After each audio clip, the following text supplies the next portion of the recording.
question amount is 24. 013 and remaining at 10,987. Oh,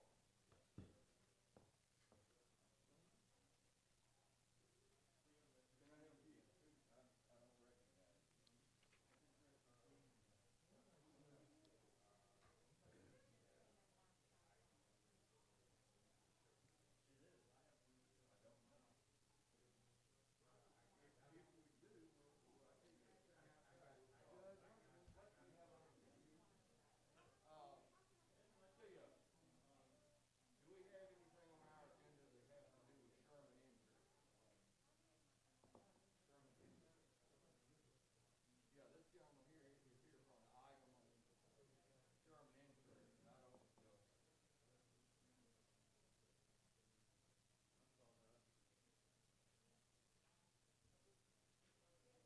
That's just on the, item 3 on page 1. oh, item 3 on page 1. If you'll wait outside, when that comes in, we'll be happy to call you in.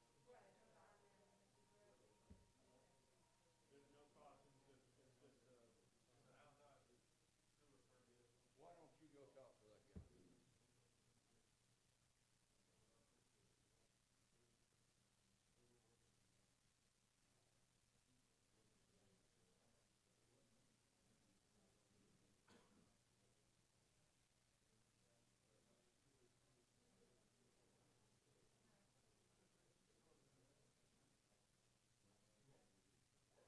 Are you ready? Let's go ahead and get started.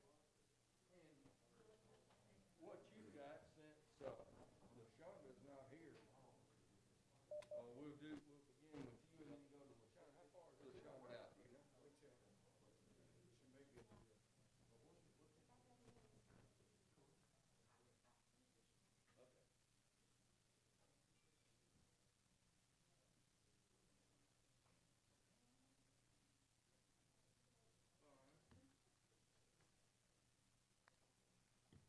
Good morning, everyone. I hope everyone had a very good holiday. I labored. You labored on Labor Day. I did too. I laid out sod. I truly did labor. Like to call. Okay. I was looking for the. Hello. Well, I'd like to call the committee meeting to order with 4 of the 5 commissioners present, and I've spoken with Commissioner Scale. She will be here shortly. I'd like to begin this with a word of prayer. Everyone, please bow your heads. Our most gracious Heavenly Father, we thank Thee for these assembled to do the work of Jefferson County today. Dear Lord, as we begin to do this work, we ask that You open our ears and cleanse our hearts so we can hear those wishes and desires and needs of our citizens. Dear Lord, give us the wisdom, the strength, the courage, and the guidance to make the correct decisions to improve their quality of lives. Dear Lord, please be with those who have been touched by this terrible virus so that they may receive Your healing powers. Dear Lord, we ask that You keep us, guide us, and protect us, and draw us closer to Thee. For we ask these things in Jesus' name. Amen. Not here yet. Commissioner Ammons, if you will. We'll start off, they're coming in, they were in my office, they were in the green room, Okay. waiting to come in. I did hand out, to cover first, my request for adding to the agenda on some items that are currently in the process that did not make it completely through. And I've asked that those be considered to be added to the agenda. I'll move those. All right. do we have any others that need to come in new business? Oh, I have some. You want to put yours in too? We can, yeah. Yeah, let's put them all Well, in new there's- business. Where, I can, You want to go first? I have no, handed mine what I out. did is I rerouted mine. Different, did you get yours? Yeah, I think I did. Okay, yeah, I Thank have, you. I have 3. Okay. All right, I'd like to amend the motion to add yours and then Commissioner Stevens. And I believe that perhaps Commissioner Scales has something too. Do you have new business that you need to? You have No, all my stuff community is on the grants I think agenda. hers is already in. Everything is on the agenda. Okay. So I made that amendment, To add mine and Jimmie's. be considered for new business. And we already had a first and second. That was on the original. Need a second on Need a that? motion on the amendment. Need a second? You second it again? All right. The amendment? Okay. All right. All in favor, please say aye. All right. Aye. Thank you. And Commissioner Scales, did you want to go ahead and go? Did you- No, I went ahead and changed my appointment. I did that on the way here. All right. Thank you, Mr. President. Thank you. Sorry, Dr. Hamilton? You say The item up here is actually called Project D. You guys want to come down there? This will be item 11, This Mobus. Novus USA. Brian is with VBA and here with these guys to promote what they're doing.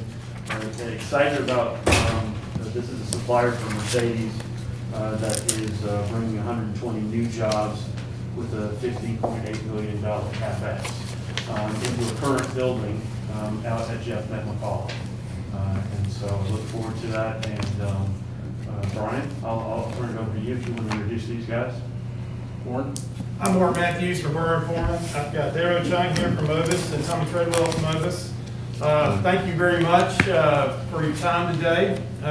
Commissioner stole our thunder. He gave all the critical information, but we're really excited about this project at Jeff McCall. And as you know, Mercedes is transitioning a lot of their fleet to electric vehicles in the next few years, so you'll see that. They are going to be the front rear axle manufacturers for those e-vehicles. 120 plus jobs. CapEx in an existing building about a little bit under $16 million, and average hourly wage about $23. And so this is exciting for me as an economic development lawyer, is that you're looking at a company that has, say, 900 employees in Montgomery that supports Hyundai, and they are dedicated to Hyundai, and now they're branching out to another OEM and with an affiliate here in the McAllen area. And so it's kind of exciting for Alabama to see that kind of growth. That's not as common as other places, and they're excited to be close by. So, What building are we going in Jeff Met, or what property? It's it was actually formerly occupied by Mercedes. It's the Graham Company. Okay. They're at the front. Yeah, okay. What I'm really excited about is the average wage. So we've attached the job incentive at $200,000 a job for every job. Over How many? $2,000. I'm like, where do I apply? The nice part is that they actually have to report back to make sure that they get the incentive. If they don't meet those criteria, then it doesn't get paid out. So they actually have to. What's the timeline on the incentives? And it's a 3-year phase, correct? 3 years, Okay. and I think it kicks in around 2022 or 2023. They're finishing up into 2022, start of 2023, so somewhere in there. Okay, thank you. And one of the things that we're trying to do is not only We on? a good wage, but are going to be above average wage. And that's what you guys are doing, so we appreciate you partnering and any of the other tier 1, tier 2 vendors that you want to bring along with you. We've got more space out there, and we're happy to fill some space out there. All right, does anybody else have any questions? I move. All right. Second. Second. All in favor, please say aye. Aye. Thank you very much, Thank gentlemen. y'all. Thank you for your time. Thank you. Appreciate it. Thank you. Thank y'all. Let's see, I'll go back. Tony, if you want to get Sheree come in, I'll finish off my thing. Talk about yourself. We have to reconnect the phone line locked for some reason. So you guys give me just a moment. Are we on pause? Yeah, our audio is right. Yeah, you're on. Freeze the frame? What's the total amount on the incentives on that? Not to exceed $100,000 on the job incentive. And then the other is the agricultural sales and use tax. Tenure? I'm sorry, it's sales and use tax for the equipment, because all they're doing is putting new equipment. Right. And I have a series of Hang on, other Steve. grants. Oh, Welcome to Zoom.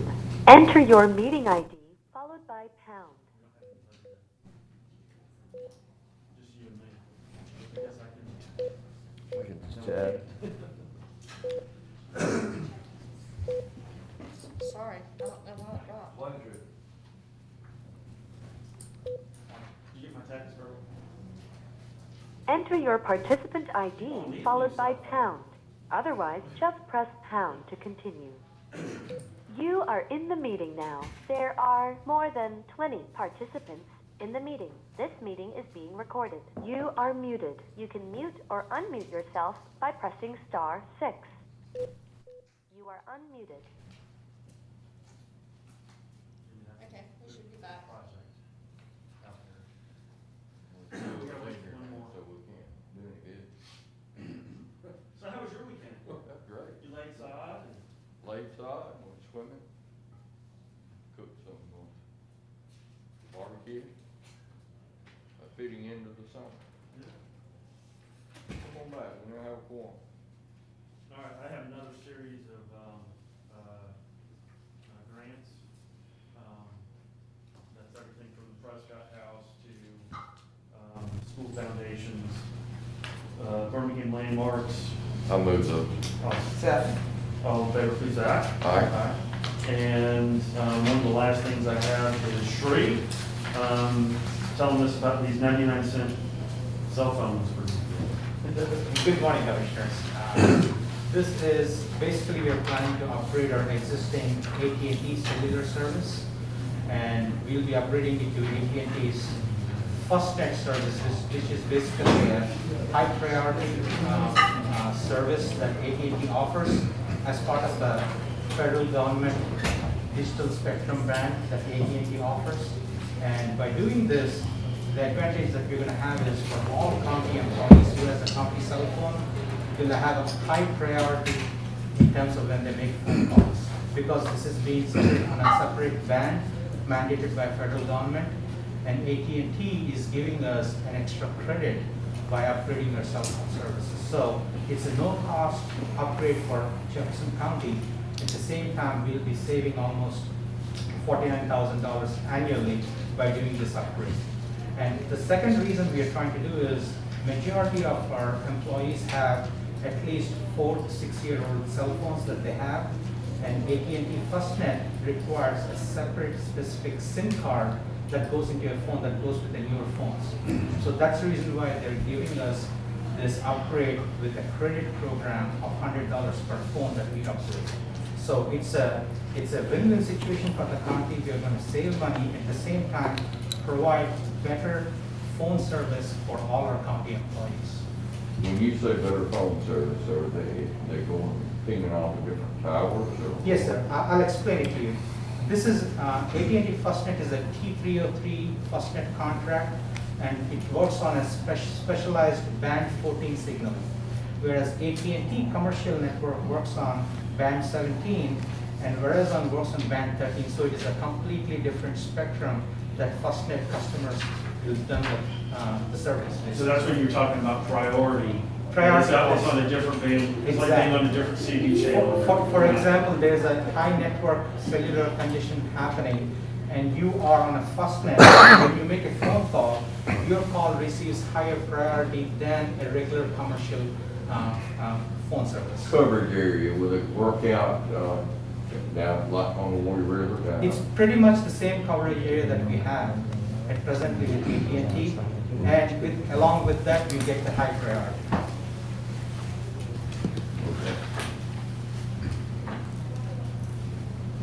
You need a motion?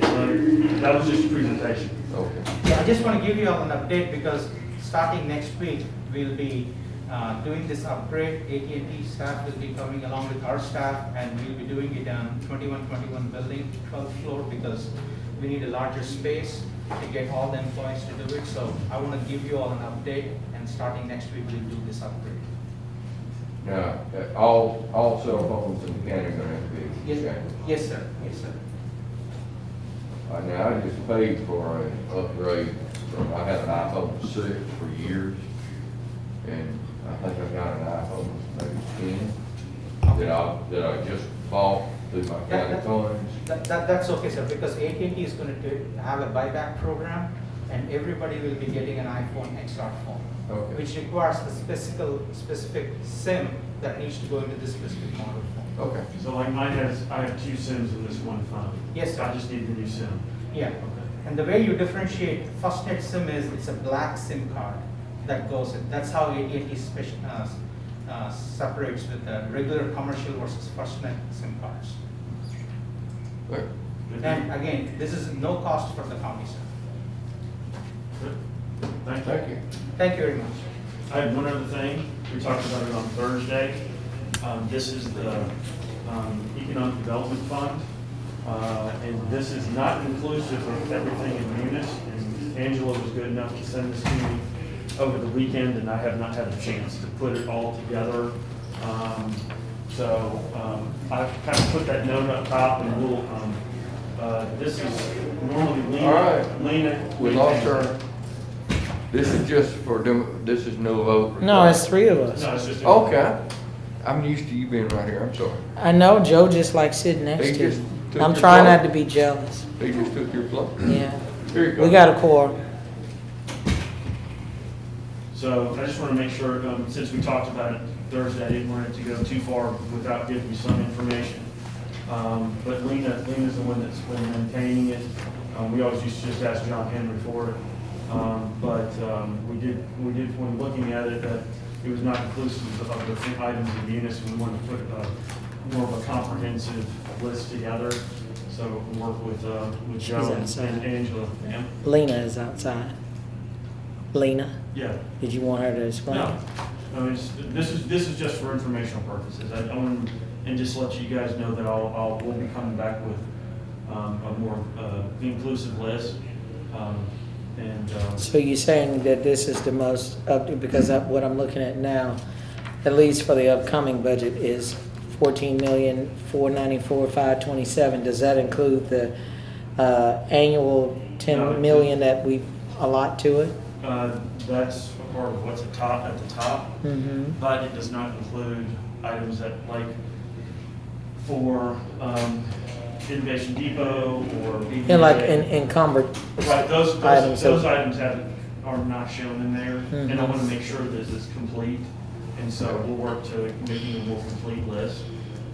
And so this is just it's not going to be a huge amount of money, but it's still, I just wanted to make sure you guys were aware of it, and then once we can get the complete list together, then I think- distribute it. I think what she asked was your revenue. Your revenue's reported on that second line on each year.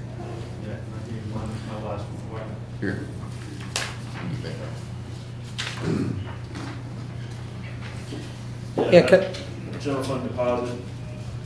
And she want to get together and go over it. yes, please. We can go over it. And I was going to say, Mr. President, what I'm hoping to achieve, and Mr. Chairman, AMMONS, that you'll see what I'm saying. When we look at FY20 versus FY21, and so I see where, we re-up it, and then we have this amount. And what I'm doing is I'm looking at that total amount at the bottom. If I'm reading it incorrectly, then that's the part I want to be made aware of, because that FY21, we have the 12 million and the 10 million.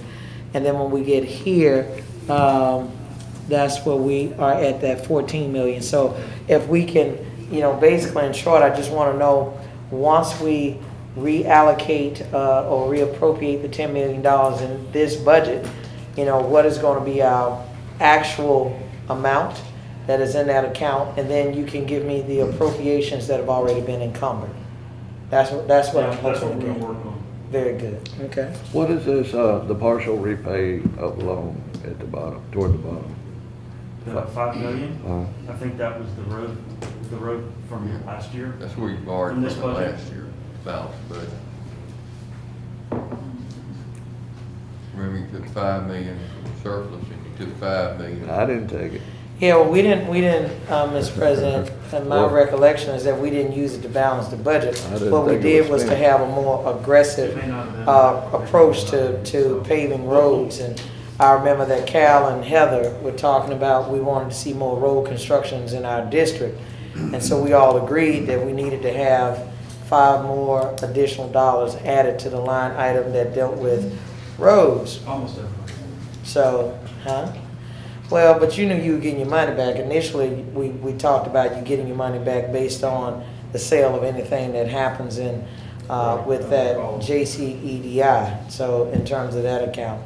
But that's what that was, Mr. President, is that we took $5 million with the understanding that there was going to be some property or something that they were looking to get paid to go back into the Economic Development Fund, but that we would have a more aggressive approach since we are, and I don't want to put you in the hot seat, Cal, but do you remember us talking about roads and how if we wanted all these roads to be paved, we needed to have more money in that line item? So that's what that was, Mr. President. But don't look at him. No, I'm looking get on at to him. me. I'm looking at him, but the bottom line is that your expenditures that this commission approved coming out of the budget last year was balanced, was brought whole, the revenues equal expenses by taking $5 million from surplus and taking $5 million from the Economic Development Fund. Now, where that money was spent, money's fungible. You can say it was spent on road,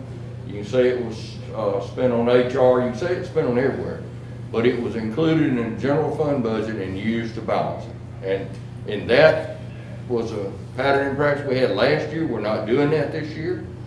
And I certainly do appreciate that for the fiscal responsibility that we have. And there's nothing else needs to be said. That money's being paid back, and that budget, we're winding it up right now. I believe, Travis, we're gonna have a surplus coming out of that budget. Yes, sir, it appears that. All right, so hey, So- we so, really Mr. didn't President, have It but was my because- understanding that it was never spent. So that means it's just a wash to put it back over. Thank goodness. So, Mr. President, but since we have a reporter in the room, I think in all fairness, that's why I'm correcting that, because we can't say anything is off the record. This meeting is public. Well, no. And but listen to what I'm saying, Mr. President, respectfully. That $5 million was not used to balance the budget. All it was that it was agreed upon by us as a commission that in order for allow the road work that had not been done in the past, in addition to the fact that we are donors, we are a donor county as relates to this gas tax.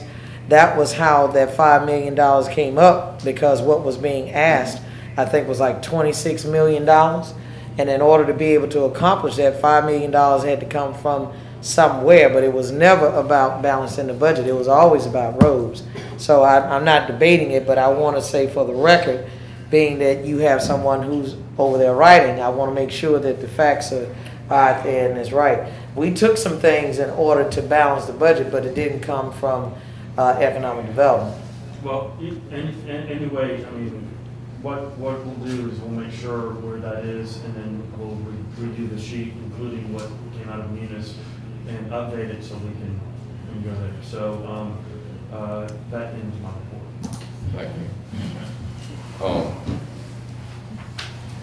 Mr. Shea. All right, thank you, Mr. President. We have, bear with me just a moment. Under our regular order of business, we have 6 items. And we have one, which is item number 3. I think that Commissioner Knight will have someone that wants to speak to that item. But we have item number 1 is BOD services regarding Brighton and Oakwood PS service area. Number 2 is Garver LLC. This is Newfound Creek 1 and 2 pump station improvements. Number 3 is Sherman Industries ALDOT MBO1 permit, Highway 79. Number 4 is DPG Single Tenant LLC, and that's a permit on Whaley Road. I hope I'm pronouncing, I don't know if that's supposed to be Whaley or Watley, so someone can correct me if that's a typo. Number 5 is Insight Engineering, which is the 2021 AMP 02 Irondale, 21st Street and 2nd Avenue abatement. And then we have Advanced Disposal, which I knew that was a bone of contention before. So we have those items before us. Anyone specifically, Mr. Patelis is going to speak to the items we have? Yes, I can answer your question. Okay, I'm sorry, I didn't see. All right, Forgive on me. the Sherman Industries issue, this is a concrete mix plant in Tarrant. This is something that I think was controversial with Birmingham a couple of years ago. They presented a plan to Tarrant, and that was probably a year and a half ago. And I think they closed on some land like 2 weeks before the election. And it seems that they didn't do a good job of advertising it with the people. So there's some consternation on that.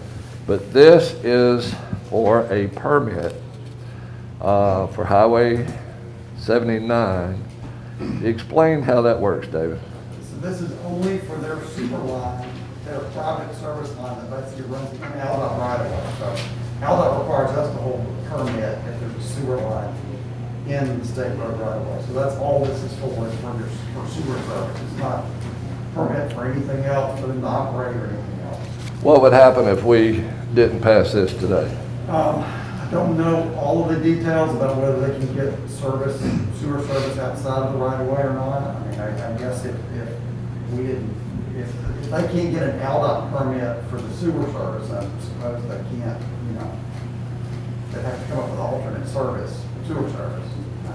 But I don't know what all the options are out there. Are you satisfied with what's going on, and what type of discharge are they going to have going into the sewer? I mean, we're fine with their discharge and everything else and volumes and all that. And as far as the sewer service goes, we're fine with it. Okay, so this really isn't anything about the clean air. It's No, like- it has nothing to do with air this is- permits. That's the Jefferson County Health Department. Health Department does that, and that's, okay, so all you're doing is connection to the sewer. That's it. And, okay, that's clarified that, thank you. Go ahead, Madam Commissioner. They are gonna need our air permit. I would imagine they will need an air permit. Oh, they And the need health an department air will permit. issue that. If it's big enough, the state, Montgomery may have to issue it, but yeah. So we don't look at how close it is to residents. We don't give a damn if it's in nobody's backyard. We just gonna, vote, we just gonna hook it up. You know, it's just, I'm serious. I'm talking about, I can't wrap my head around this stuff. I'm talking about, it could be 20 houses on the road, you don't care, you're gonna hook it up, no matter,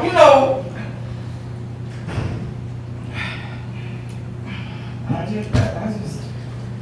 So let me say this.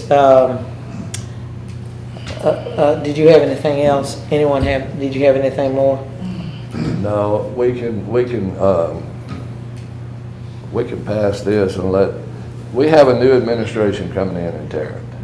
And they're really a little upset by what they're gonna walk into because this is done by the outgoing administration. So, I don't know if this is just a first step or a final step or wrap up, because I haven't been privy to what the contract is other than an initial presentation a year and a half ago. What you got? But even if they need this in order to do this. So even if it's going to harm their health, I know it is. Cause that's why we didn't want it over there. All of that sand, all on your cars, in your house. instead of curtains, you have to put curtains, a blind, and a sheet. And it still was getting in your house. Constantly washing clothes every day. You sucking in this stuff. People with lung disease.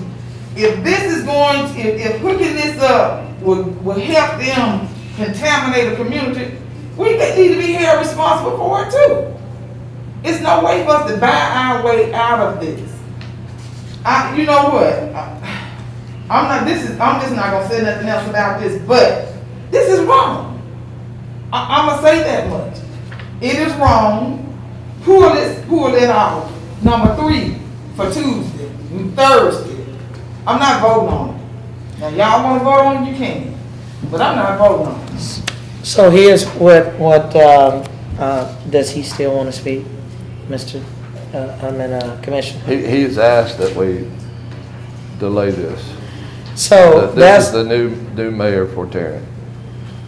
Yeah, so I just wanted to give some historical background to the commission, not so much of you, Mr. Denner, because I know that that's not a part of what you do. But this property was purchased, just as you said, Commissioner Knight, because it's in your district, that this was done in the midst or the middle of an election.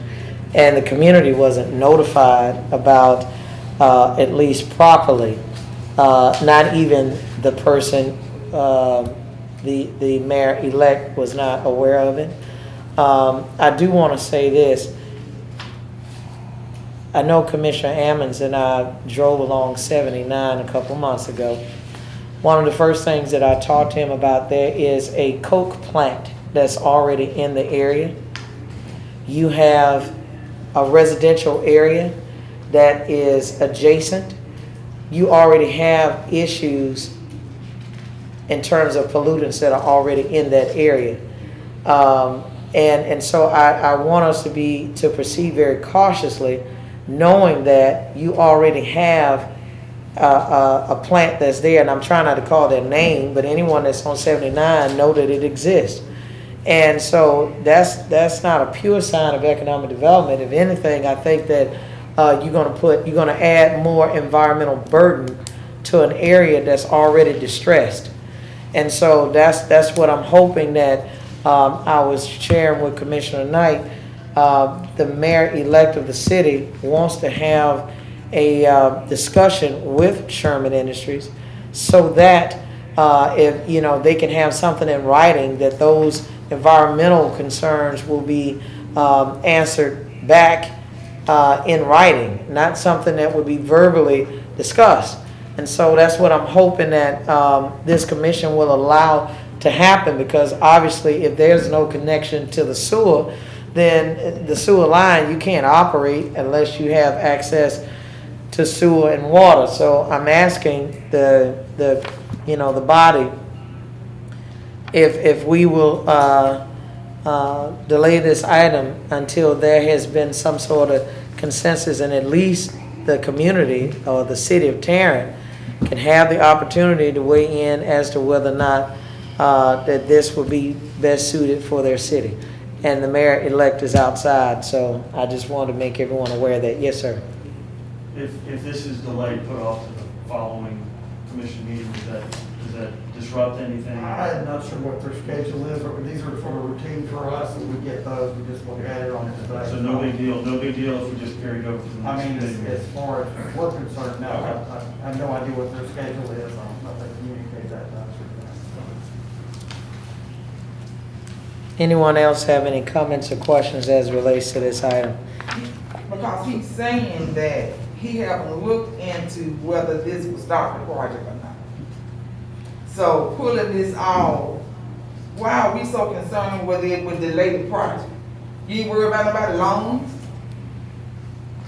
No one help? We're gonna make sure that we get it all right, get information. So that's why we don't need to be voting on it. We ain't got nothing right. We ain't got no information. We don't have enough whether Department of People Health or nothing. I guess the problem here is we haven't talked to anyone from the health department. You're to right. That's why we understand need to what put they've it got out. going. That's more the reason we need to put it And out. that's what I was getting ready to tell you.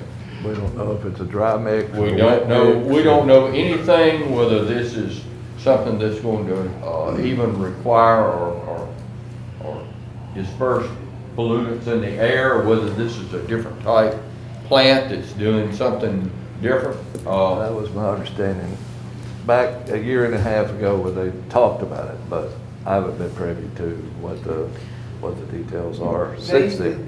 That's what How- they say. Everything is what they say. They houses are not over here by this plant.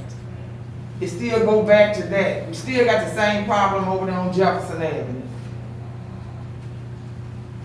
So that being stated, then, You gonna is make a that, you gonna put it in the form of a motion? I'm gonna move items 1 through 6, pulling 3 for the next committee meeting. Okay, so I want to make sure I'm hearing correctly. We're going to move items 1 through 6. We're going to remove item number 3 and to be discussed at the next committee meeting. Is that what I'm hearing? Okay, Let them- and Mr., wait a minute, hold on before we get a second. I'd also like to add and to amend that as well to this motion, that it would also be subject to there being information provided to substantiate this permit. Because right now, that's what we don't have. We don't have any information associated with it, so I'd like to add that to your motion. That's more thorough. All right, in other words, so if they don't What have you it for the said. next meeting. I'll say what you said. No, because I'm the chairman. You gonna make that motion out. You've accepted So my I amendment. Okay, then I'll move 1 through 6, pulling 3 pending more information, more detailed information coming from Sherman Industries, Health Department, and potentially AM. Very good. Do I have a second? So, All right, it has been moved and properly seconded. All those in favor, let it be known by saying aye. Aye. Thank you, everyone. We have items 1 through 5. Do we have any questions as it relates to other business under District 1? Seeing that we don't have any, do we have a motion on the floor to move those items? motion on the floor. Second. All right, it has been moved and properly seconded. All those in favor, let it be known by saying aye. Aye. All right, thank you, everyone. Commissioner Tosh.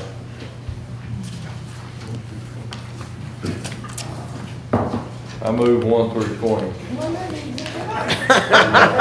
Second. Wait a minute, y'all let me get There you myself go. together, cause I'm almost in tears right now.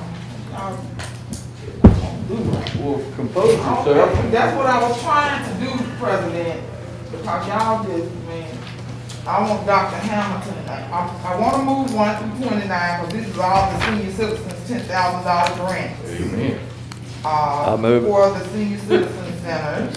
Sorry, but move to second. Oh, what's that? We're waiting on It's you. been first and second, all in favor? Aye. Is this all of them? It's all of them. Yeah, There may they- be one more. It might be, that's But there may be one more. Yeah, it's Which got one one is it? more. Yes. I'm not sure, but I know we're waiting on JCCO. We got a contact. They gonna- What about the Don Hawkins? They had a center there. Who? Don Hawkins, and I understand that Birmingham's closing it? No, I that, don't think we have we funded don't this one. find that. Okay, That goes. okay. On Facebook, that was 1 through 29. Okay, so on 30, this is with our CDBG program for legal services of Alabama, for low and moderate income persons within our consortium to assist them with living wills and power of attorneys. Number 31 is a final change order for ESA for the North Smithfield 2 storm shelter, which is complete.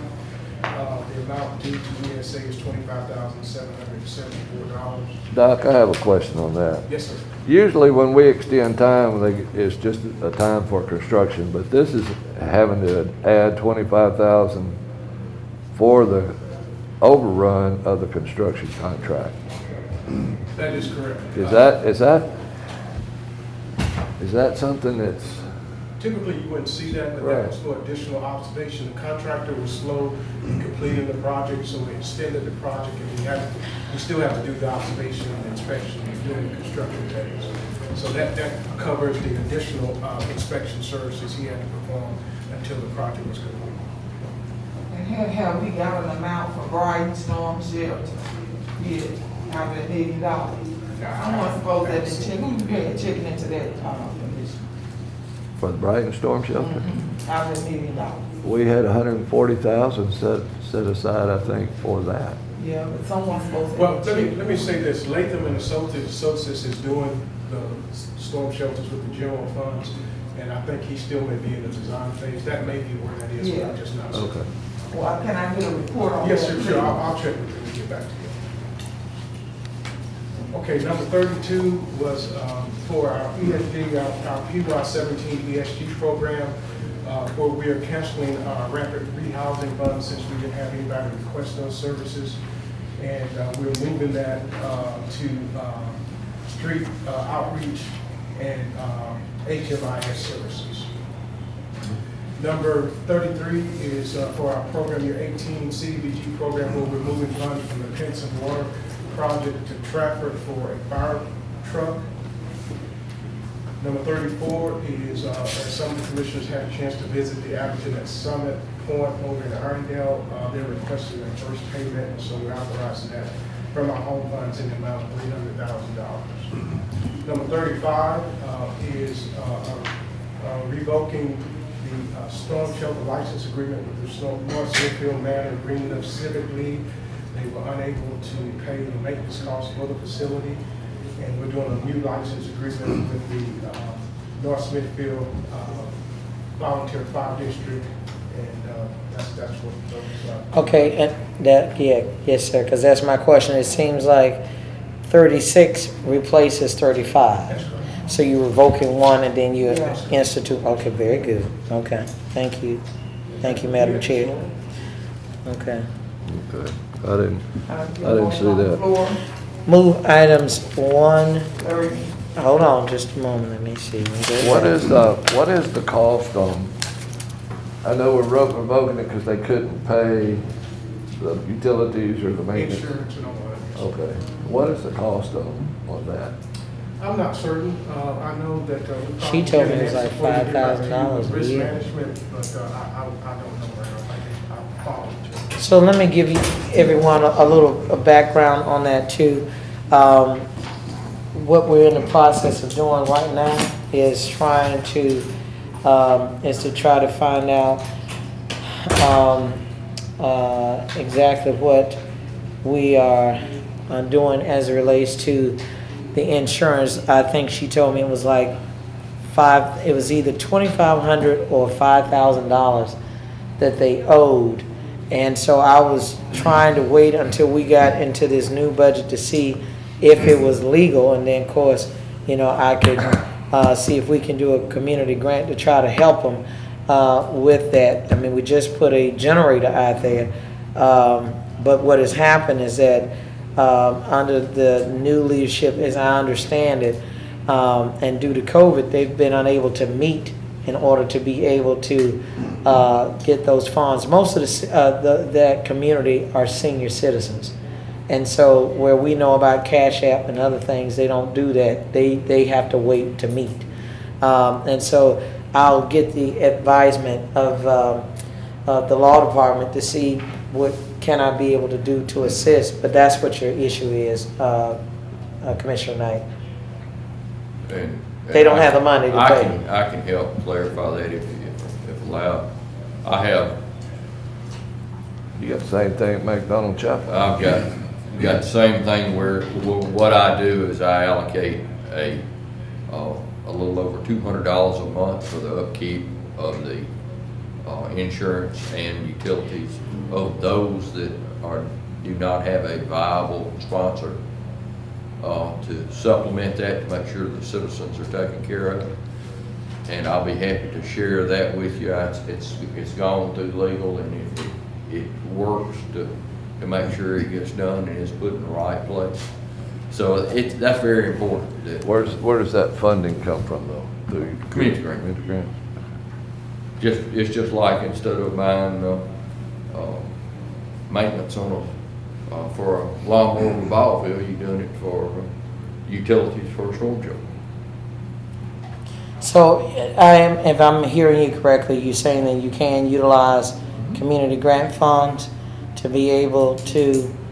Well, I Take can care of tell you that it's been approved. Yeah, he knows I'm gonna look at him because it's like, I want to be legal. Just tell me what's the legal route. I can tell you it's been approved through the process for the past 2 years.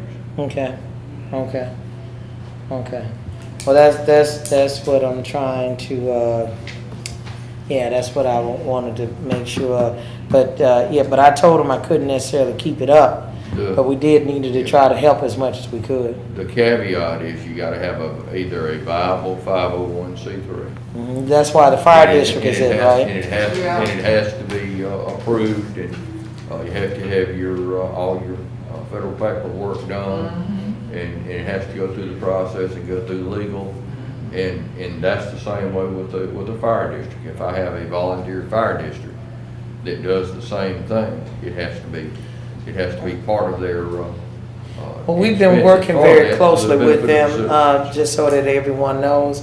And that's why I know about what was, and Dr. Hamilton has been so kind to make sure that he go over and we all have been talking about this because they do have another storm shelter that's being, in the process of being built over there. But my point is that you've answered the question. The main thing is that I had been telling them it was what I thought needed to happen is to try to get with that fire district.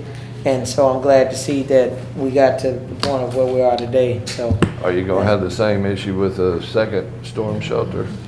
Well, I would, yeah, I would assume that if you dealing with that with the first one, that you're gonna also need that partnership for the second, am I correct? Dr. Hamilton, because she said that they're gonna need some assistance with the second as well. She told me about the first and then about the second. They're maintaining the first one, they need the second one. The new one. Yes, Would you look at number which is 4 Which is finished. on my, And I you have, vote- on number 4, my community grant for Add Your Volunteer Fire Department, community grant for Add Your Fire Department, which seeks funding for fencing around the storm shelter and maintenance costs.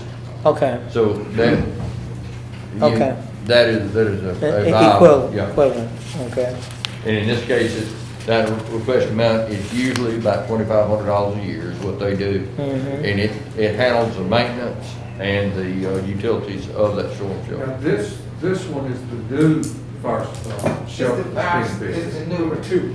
It's number 2. it's the number 2. And so, the fire station is just right down the street from this, Right. so that they could take care of it, and they're willing to do it. And I think the first one still, the community organization was made. Yeah, the civic league. Mhm. So we only talking about the second. Just only talking about the second. Okay. Can I get approval from? Yeah, that's, I had a motion on the floor, Madam Chair, it was to move items 1 through, I'll make sure I'm saying it right, We already 36. did one- we already We've did already done one through through 30. 39, through Huh? 29. We are trying to move item 30 through 26, 36. I'm All right, so sorry. move items 30 through 36. Yeah. I'll second that, just to let everybody know, I have to recuse myself from, and I'll be abstaining from item 30, the planning board. So- Well, then why don't you just, don't you make the motion at all?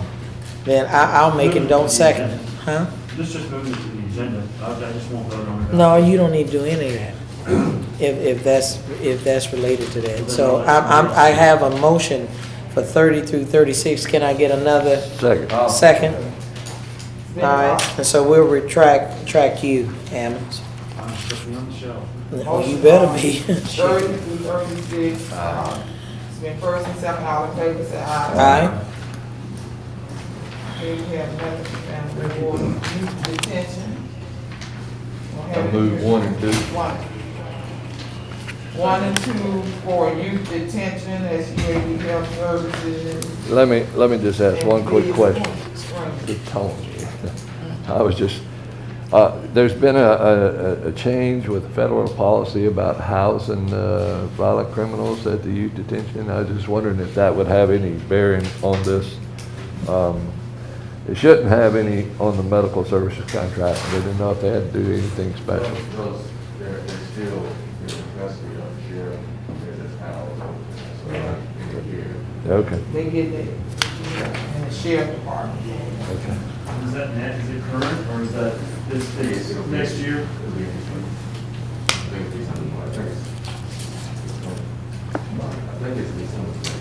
So they're not actually doing it now. So we have a year from December. But we're doing it now because of our COVID. Yes. Okay.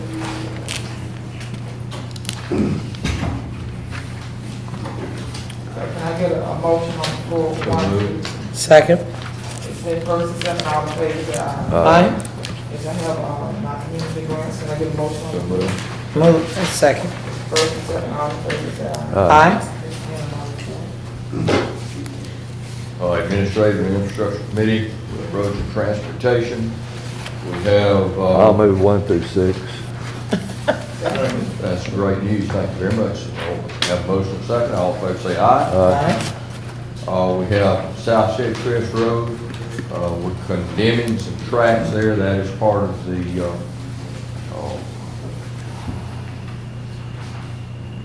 deal with the city of Hoover as far as making turn lanes and things up there. Yes, sir. For capacity improvement of South Shades Crest Road. You have 1, 2, 3, 4, 5 items relating to that project. Cal, do you need me to identify that anymore, or is that No, that's good. pretty much it? Move item 7. Second. Have a motion second, all in favor say aye. Aye. Thank you very much. County Attorney has 9 items on the agenda, including the minutes from the August 19th. Move 1 through Agenda. 9. Yeah. Hold on, before we do that. Well, I ask later. I had a question about number 8, but I'm supportive. I just wanted to know, but okay, go ahead, move it. Okay, County Attorney has 9 items, including. Did you move the item, Mr. moved. President? Have a motion second, all in favor say aye. Thank you very much. Have an acknowledgement from the Sheriff's Department, for food services. Move it. Have a motion second, all in favor say aye. Wait. Hold on, Mr. Wait, President. wait. This is food service for the sheriff's department. Yes, ma'am. I had a question about that. That's item. for feeding the prisoners. Is there anyone here representing the Sheriff's Department? Mr. President, Ma'am? can we get some more information on this item that's before us? About the, yeah, This is the item, the sheriff's office put out a bid, and this was the lowest responsible bid. I seen the bag up and it said they would feed them, $1 and, it's $1.50 a meal. What they gonna be eating for $1.50 a meal? You can't even feed baby food. Baby food costs more than that.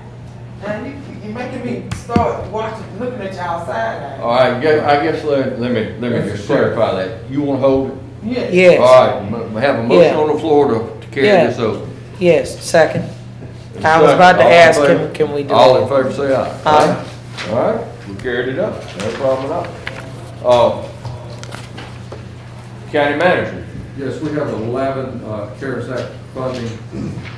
First one is AG Gaston Boys and Girls Club. The funding amount is $214,000. I'll move 1 through 11. Second.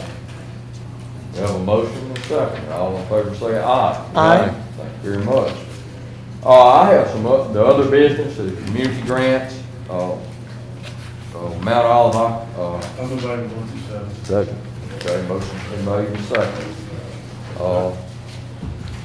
Hey, can we include, Millie, have we already included these added items? Yeah. I don't have They a came 12. under him, okay. All in favor say aye. Aye. Thank you very much. Hang on a second. I have one more Jim. item. See what we got. Got a question. His answer, did we move 1 through 12? I only had 11. Yeah. Is that a- No, that's, we want that. I have It's one 1 item, through 12. 1 through 11. What's We 12? just did that. Where's 12? There is no 12. What?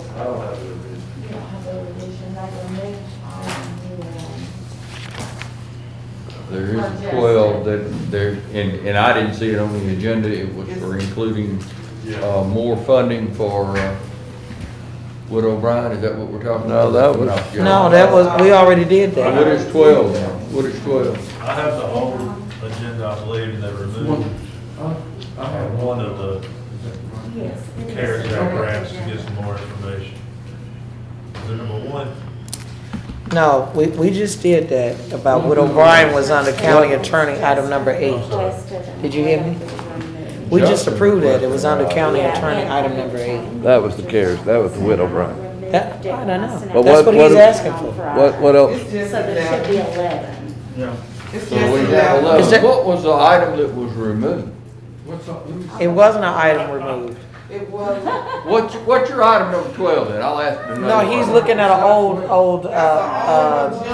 agenda. That's not, You got don't last worry week? about it, Cal. We just passed it. Mr. Metellus, would you please provide your deputy county manager with an updated agenda instead of one? Was that the one? Hey, there's nothing like making the big bucks and being on top of everything. What, he had the June agenda? What agenda is that? This is the 12 items. Let me go back to this. All right, Wrong we- agenda. One on the updated one. Carry y'all on. approved 1 through 11. Yeah, We we've already approved 1 done through that. 11, so We've already we're done good that. with that. Yeah, we've I already. do have another item while we're waiting on that to consider. I have an appointment to the McDowell Area Fire District. I sent that around. That wasn't included on that additional thing. Move it to new business, be considered. Here we go. I had one item in new business, be moved. Do we have an unanimous consent for one item in new business? All in favor say aye. Aye. Thank you. Like to, for everyone to consider this is they're in the process of, working with another fire district to build a joint fire station. And this is, one of the key things that we've done. A lot of our monies are going, I combined for the, McDowell Area Fire District and the, Indian Ford Fire District, because it's going to give fire service to a 5 square mile area that has none now, which we're trying to do through different areas of the county. There's also one down down Lot 17 Road that we conducted with a, There are a lot of folks that are affected. lot of folks that's really going, that had no fire service, but will again have fire service to do that. So it's important. Well, this is a resolution to appoint a person to the. It is, to help get that done. Okay. I was explaining the reason. So we have a motion and a second, move this to the agenda. All in favor say aye. Aye. Thank you very much. Now, This is gonna combine what? Now, I'm going back to what you were saying. It's combining what? it's going to combine, it's down at the end of Shades Crest Road, South Shades Crest Road. There is the Indian Ford Fire Station owns property there. And they are working with the McDowell Fire Department to have a unified station there where each fire district will man it, and they will work together out of that particular area. And they're also working with the Shelby County for an area down there, which they will pay separate dues for their contribution to it. Is this gonna be a new fire station? It's gonna be a new fire station. Where is this at, Mr. President? Ma'am? Where'd you say that was, McAdoo?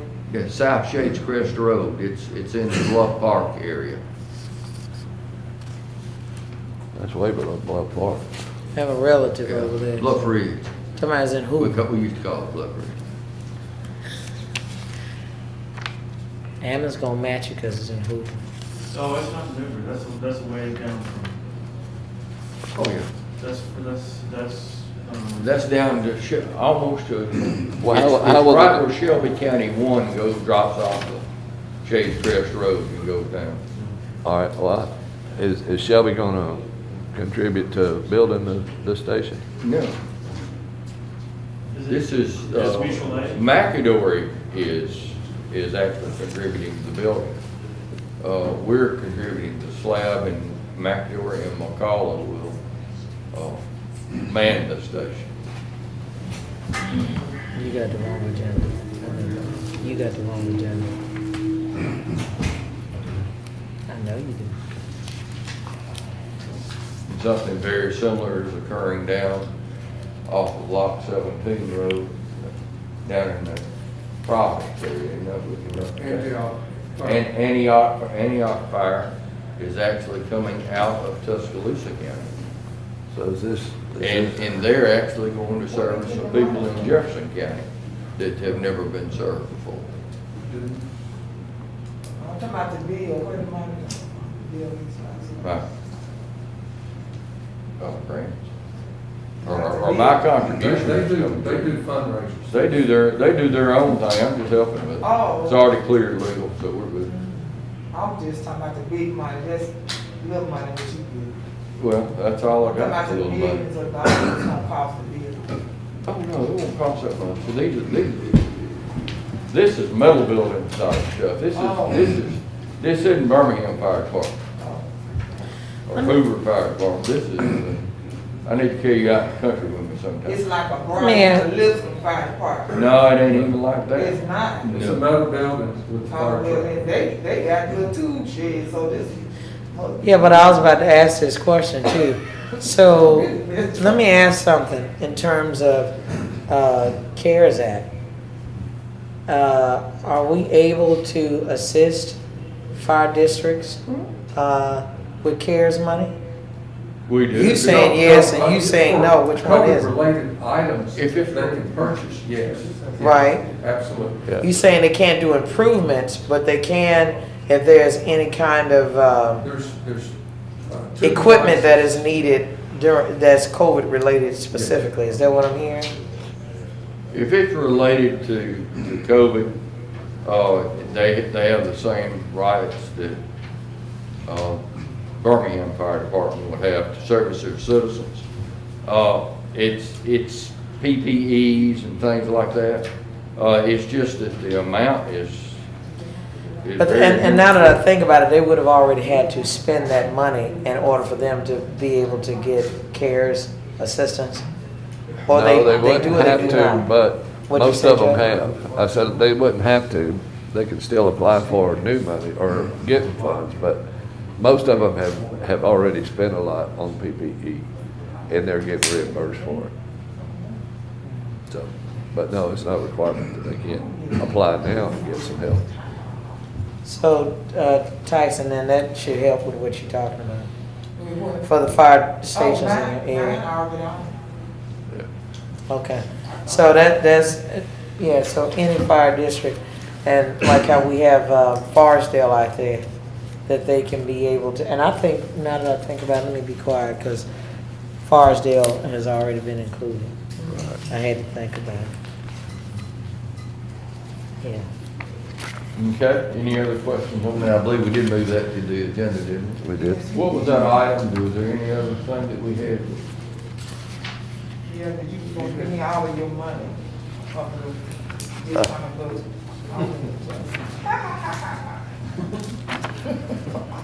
Well, you had $3 left. Go and give it to her. Yeah. I'll take that.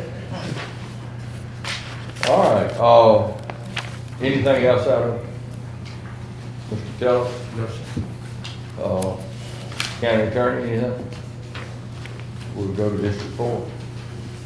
All right, have we passed all those new business items to the agenda? We agreed to, yeah, yours and, yeah. What do you mean? They got to the agenda. I knew we voted What do you have? for unanimous consent, but did we get them to the agenda? Okay, all right. Oh, hold on, Joe, was that? It was just discretionary and Community Oh. grants. It was community grant. Oh, okay. Let me ask this before we get started, Mr. President, on District 4 report. So as it relates to this CARES money, how soon do these entities, once they have been approved by us, that they receive payment? They have to send the documentation in and then set up purchase orders for all those different entities to pull out of those funds. Okay, so it's like they draw down on it? Right. And based upon whatever documentation that can be provided to finance? Well, So- we have approved this in some of it has already been purchased, some of it hasn't been purchased, but everything. Yeah, I'm talking about, let's just say if you're dealing with an entity that they haven't purchased anything, they're waiting on these funds in order to be able to do that. So then what? Yeah, they submit the documentation and then purchase. And our department here, they have a PO set up for the different entities. Pull down from their allotment. I mean, well, you can walk me through the process after the meeting, because what I'm asking is that if you get $1, but you haven't made a purchase, you're depending on that $1 in order to make the purchase. Then when you say draw down, I just want to get a clear understanding as to that process. Right. Right?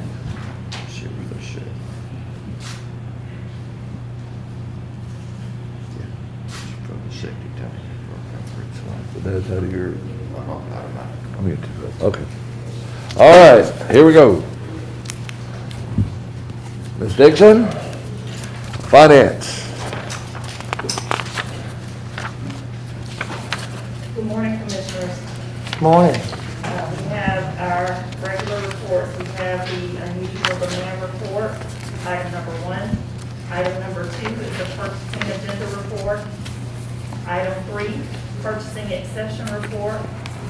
Item 4, an e-commerce report. Item 5 is the procurement statement. Item number 6 is a type of partnership with the city of KARRA. I have a motion no 1 through 6. Do I have a motion on 1 through 6? I got a motion. Second, all in favor, please say aye. Aye. All right. Coming from Tara? Under Budget Management Office, we have the multiple staff development and individual staff development. And I see we have a couple of them that go from the district attorney's office back to the date is 2019, and that's part of the, that's a continuation of what we had a discussion last time. Do I have a motion? Do I have a motion on budget management? Travel staff development. Move the item, I'm I sorry. have a motion. Do I have a second? Already, all in favor, please say aye. All right, we're going to skip over to Board of Equalization for a second. There's a pen and ink change. The requested amount, instead of $20,763, is $24,013, and the remaining budget after the requested amount is $10,987. Where's this at, Joe? Pardon me? Board of Equalization. Right here. Yeah. We're changing the requested amount to 24. Move the item. Okay, have a motion? All in favor, please say aye. Aye. 013 to 10987. All right. Mr. Stevenson, you want to give a quick board of registrars, polling location? Yes. Good morning, everyone. I hope this is the last one I bring before you. Yeah, You know, it's getting interesting. We've been told to leave over the summer, and we found replacements. This one, where we're moving from is okay. It's very, very, very small. We have a lot of concerns about voting, and you can't really social distance where this is. This is at the George Ward Tennis Center currently, and with the turnout we're looking at, you're just not able to social distance. So the Unitarian Church, we worked with the city of Birmingham because we needed this precinct to be in the city, so it also doubles the precinct for their elections. And this precinct is in the city of Birmingham, and it has lots of room. We can use their big auditorium, so we can accommodate the voters in there with no issue. So, and I also have good news that last Friday, the Birmingham Library Board is voted to allow us to come back for November to use the 6 libraries. You know, we had to temporarily relocate for the July 14th runoff. We're coming back for November 3rd to those 6. So that'll help also as we manage the turnout on November 3rd. So that's good news, and hopefully this is the last one that I'm bringing before you in these next 60 days. Quick question. Go ahead. Will you send out notifications? That's what I was about to ask. Yes. Oh, yeah. We'll actually mail them twice. We're gonna mail them as soon as y'all approve this on Thursday. And then in October, we'll mail to everyone again, all the precincts that we've changed. Every precinct we've changed so far has been mailed once. We'll mail everyone again in October. And we upgraded a year or two ago where we, instead of little bitty dinky cards that, Yes, 2 years ago, thanks to your support and Tony's support and the county attorney, we used to mail just a generated postcard size. Now it's 6" by 9", multicolored. It stands out more, so we're Right. getting better acknowledgement, better notice by people when they go to their mailbox. So that has been very effective, and I appreciate everyone's support on that. Barry, would you send me those so we can disperse those on our social media and on our social media site Yeah. with the county? Yeah. Because on this updated postcard, my son received his, I did not receive. Did you move on, with that? Did you change your address? No. Then why, then we don't. Did you get your- You wouldn't get one. Well, he didn't change his either, but he changed his voting location. We went That's from why he Morgan got Day one. to the station church. Okay, oh, so you didn't get one from the station? Okay. have you got your felony rights restored? I did that about 2 years ago. I need to talk to him about that. I wanted to see, I emailed you for the list, and we didn't reply. I would like to know. Oh, did you not get my email? Yes. Okay. Can I receive a list? The state said that the company action you for. Legally, I cannot give you that list under 17-352. I ran that by Theo and also Clay Helms as the Secretary of State, because it's not a public record. What is it? The list of people removed for felony convictions is not a public record. But you can go through the Secretary of State. What about the voting, if that was removed from the voting roster, period? If I can buy a voter's roster, Yes, and that's legal. that is. But people who are removed for any reason, not only felons, that's illegal. How, that makes no sense. It's the same sheet of paper. I'm willing to pay for it. Yes, and that would be through the Secretary of State, not through me, because the way that 17-352 is written, it makes the Secretary of State custodian of the voter list. I'm gonna bring my letter that he said to get it from you. Okay, I talked to Clay Helms, who's over all of that, right under Merrill, and he said I couldn't do it. The mayor is the one that sent me the letter. Here's the I'm legally provided to me. because I feel like I'm getting a runaround. I mean, listen, if I can legally do it, I will give it to you, but 17-352 precludes me, from my understanding, right now from doing that. But if I can do it for you, I will do it for you. So, the publication of new sites or sites period, are we gonna do like a combined list? And typically, I know that, you know, you'll see it in, well, when AL.com was a daily newspaper on the Birmingham News.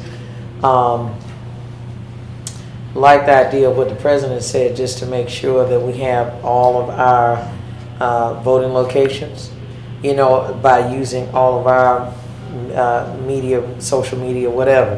And then hopefully, are you going to do anything superlative to that, just to make sure that the public knows, you know, hey, here are voting locations, but we have some changes, and you need to know, like maybe doing something on television where you can be able to. Actually, Helen, the Election Commission is working on an entire standalone elections website. Good. Okay. And Helen is instrumental in helping with the visual and the script and the videos and the information. All of my information will be on that, either on that page or a big icon they can click on. Well, see, I'm kind of trying to make it where it's simple, stupid, where Yes. we can be in a position, Helen, where we can, you know, everyone is not social media savvy. So, you know, we just need to put it into the simplest terms of where we can be able to either have a television ad as a public service announcement. Typically, news stations will carry it, you know, since that's something that obviously is impactful. And just finding other mediums that people elderly people, senior citizens typically don't utilize. So as long as we're talking about that, because I'm going to help you It's my to do that. understanding we have money for TV and radio ads and other advertising. Yes, the election commission is going to ask for some COVID dollars because of all of this change. And Sure, so it's all I'm helping COVID them with related. that request. It won't come out of my budget, but I'm helping them put together a plan to make. So being that we know that that's November, do you foresee that we'll probably have this by the 1st of October on the agenda for us to, to be able to vote on? Because you need to at least have a 30-day window for you to do proper advertising where folks can really know about it. Yes, I'm working with them as fast. And any way that I can assist you, I don't mind, because I think it'll be beneficial to the entire county that we got to do it to the simplest forms. And I would encourage all of us to even look at Everbridge to be able to get the information out to some kind of way. I think that would be good. All right. We tried Everbridge. People give us wrong phone numbers. I know. And Tell Jim Coker that. That turned into A nightmare. A disaster, maybe too light of a word. We tried that before with Everbridge because people don't update the phone numbers or they give us wrong phone numbers. Or they move. It's crazy. Yeah. But we will be doing the mailing twice, and and Helen and the election commission and myself. I'm not on the election. Who makes up the election It's committee? the probate judge, the circuit clerk, and the sheriff. And then also you have representatives from border registrars, the county attorney's office, general services. We all contribute to their discussion, and they're working on a plan right now as quickly as they can go. Ellen was right. They're working on this on a timely fashion to have a total media plan put together. And if you don't mind, Mr. President, let me just say this. I'd like to work with you on it, Joe.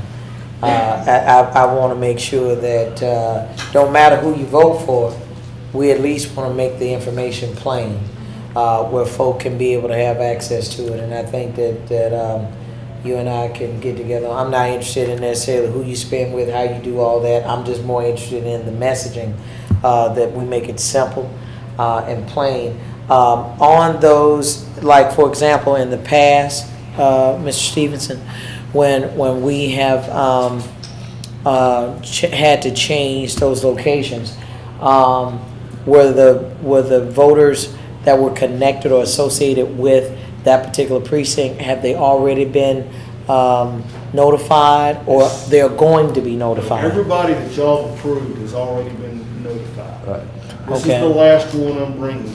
So every time we approve one, then we notify them immediately following, right? Exactly. And then you're gonna come up with a follower, In October, every follow-up. one we I move. don't know why I couldn't say that, but follow-up mail out.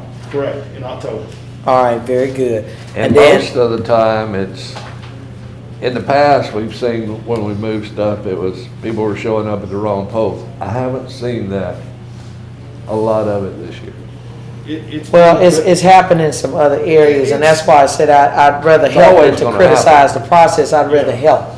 Yeah, there's always a few people, but we've also gone and obviously put, everything's changed on our website. I personally have went every precinct that we were in March 3rd and we had moved for July 14th. I personally went and put up a 7-foot-long banner and nailed it in right by the door saying, do not vote here today, go to this other place.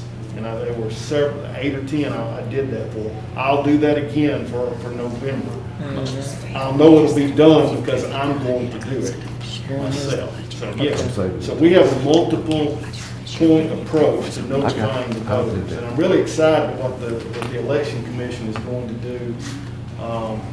We've never really used an in-house with the video, the how-tos, and then we're going to have the media with television, radio, and other contact points through that Helen's working with the election commission. We've never done that before, so we're doing it for the first time. I'm pretty excited about that.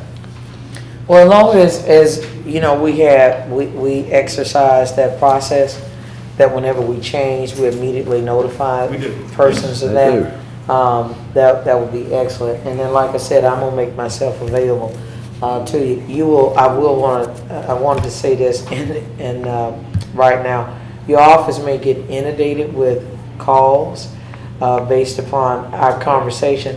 I was very excited to know that, we can be able to utilize Board of Registrar's office so that those persons who have been in the past unable to vote, they can at least see if they're eligible to vote through your office.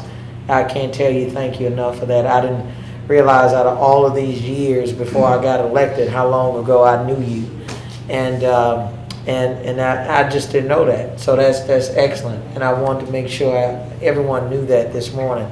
To utilize our Board of Registrars, it makes a difference, and you have a great attitude about it. Yeah, I mean, we've been doing that, we'll continue to do that, and that's what we're there for. They do a good job. Thank you, Barry. Yeah, Circuit very Clerk, good. absentee manager, Birmingham Division, Move those absentee items election. 1 and 2. Have a motion? All in favor, please say aye. Aye. Developmental Services, post-construction, Article 14 of subdivision. Is Ms. Burke here? Yes, sir. Are you gonna do it or her? I won't be hurt. I don't blame you.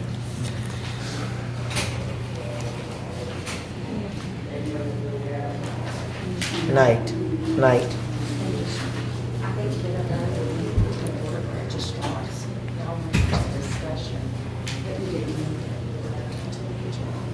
Polling location change. Do I have a motion? Move the item. Have a motion, second. All in favor, please say aye. Aye. Thank you. Thank you, Millie. Miss. Thank you, Millie. Hey, Jeff. We have a post-construction Article 14 of the subdivision construction regulation. All right, and then I have a question mark out by it. So, what is it, what we're doing, and All right. what do we Yeah, need to do? Article 14 will be included in our subdivision and construction regulations regarding stormwater post-construction. Our current NPDES MS4 stormwater permit states that we must have a post-construction program in place by October 1 of this year. The highlights of this article are, this will give the engineers clear design criteria on designing their BMPs for qualified construction sites. We will also be getting as-built drawings of the BMPs once they're built. The owners of these BMPs will provide inspection reports on a yearly basis. In the past, they just haven't been inspected or maintained. So they will also be maintained on a more regular basis. Because when they're not maintained, they don't function right. And this language in Article 14 clearly matches what many of the local cities are currently using, and it's been approved by AM right now. And Commissioner, I can, thank you, Jeff. Yeah. Traditionally, someone builds a development and they open up the ground and you got dirt, you have to build a stormwater retention pond of some type to catch the silt. Right. And then, once it's built out and grass and everything, that retention pond is still there to reduce the amount of runoff. So you have roofs, you have roads, parking lots, you have to decrease that runoff an equal amount, basically, so that you don't increase downstream water.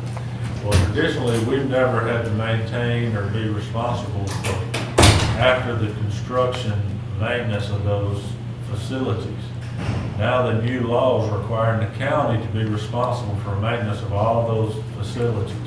Maintenance or oversight? Well, ultimately, maintenance.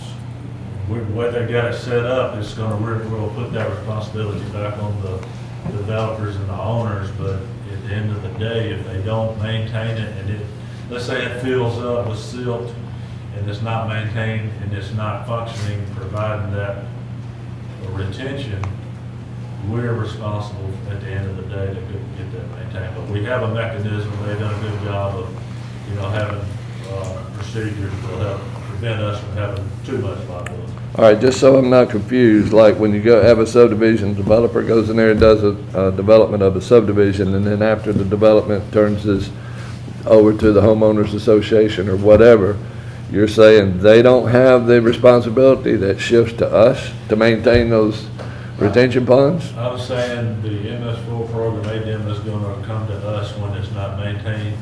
this regulation is putting it on the homeowners association. Yeah, we'll get Okay. yearly inspection reports from, if Okay. in that situation, the HOA. And if it's not maintained properly, we'll note that and we'll force them to, do maintenance on it.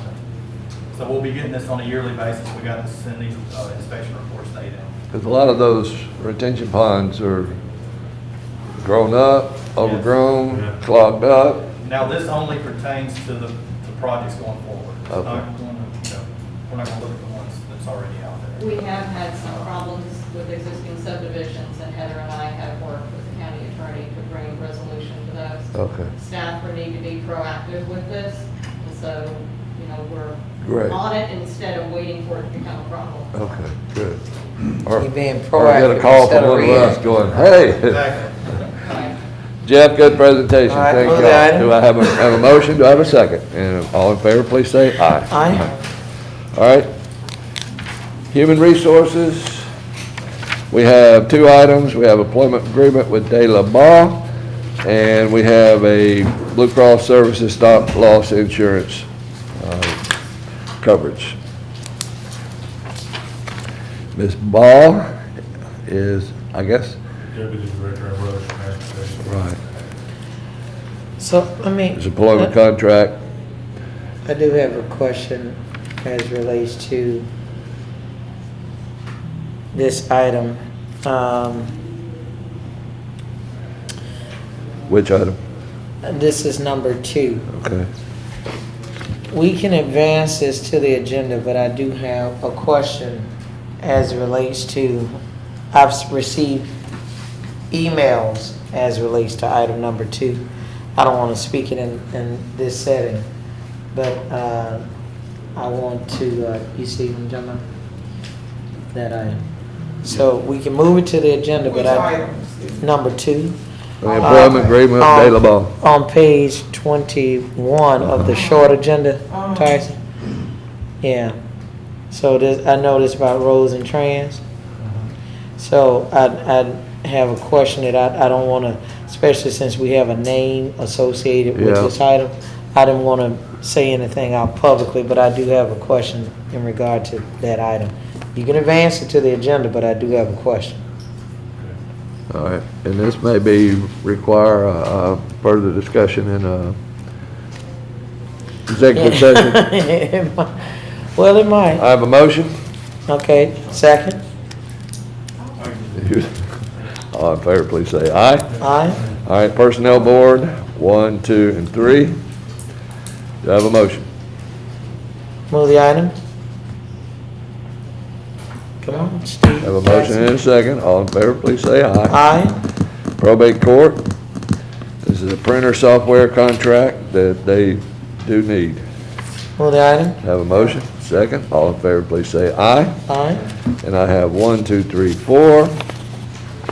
Move items 1 through 5. Have a motion and a second. All in favor, please say aye. Aye. All right, let's go back now. Does that get everything covered but the budget?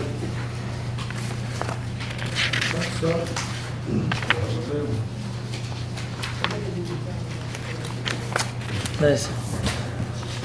Joe, Yeah.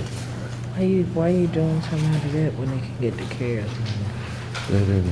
They're going, it's a little bit different from the CARES. Okay. It's a different situation. It'd be easier just for me to do it that way. Where we at now? We are going back to page number Are we going back to the COLA and all that? 19. Thanks. No, we're going back to the budget. Yeah, what happened? All right. I wanna make sure all commissioners are in here for this discussion. And Text me. Commissioner, do we want to take the holiday schedule? that'll be fine. Okay. Item number 5 is the 2021 holiday schedule. There are no changes. It's the same as last year. Have a motion on the holiday schedule. Move it. Have a motion? Somebody give me a second. All in favor, please say aye. Aye. Item number 6 is the 2021 commuting vehicle usage authorization. And there's a list of all of those individuals. Do I have a motion? Move the item. Have a motion? Second. All in favor, please say aye. Aye. And we have the Health Department operating budget. Move the item. Have You a said Health motion? Department, right? Yeah. Have a motion, and a second. Okay. All in favor, please say aye. Aye. Okay. Joe, what is this? All right, so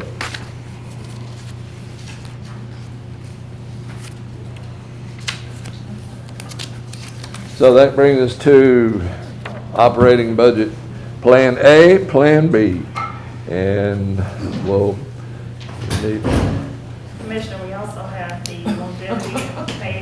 Broke out of that? what? We have another option. You all asked us to take a look Right. at longevity pay, so that's another option that's Right. out there as well. Right. All right, Ms. Stevens, we passed everything but the Budget A, Budget B, and we'll have a new consideration of something on longevity pay. So, Mr. Chairman, yes. on this portion, I saw Ms. Wormley out there in the hall. Yes, is she? Do you did she mind not come bringing her They need in? to come in. Because I have some questions for her. All right.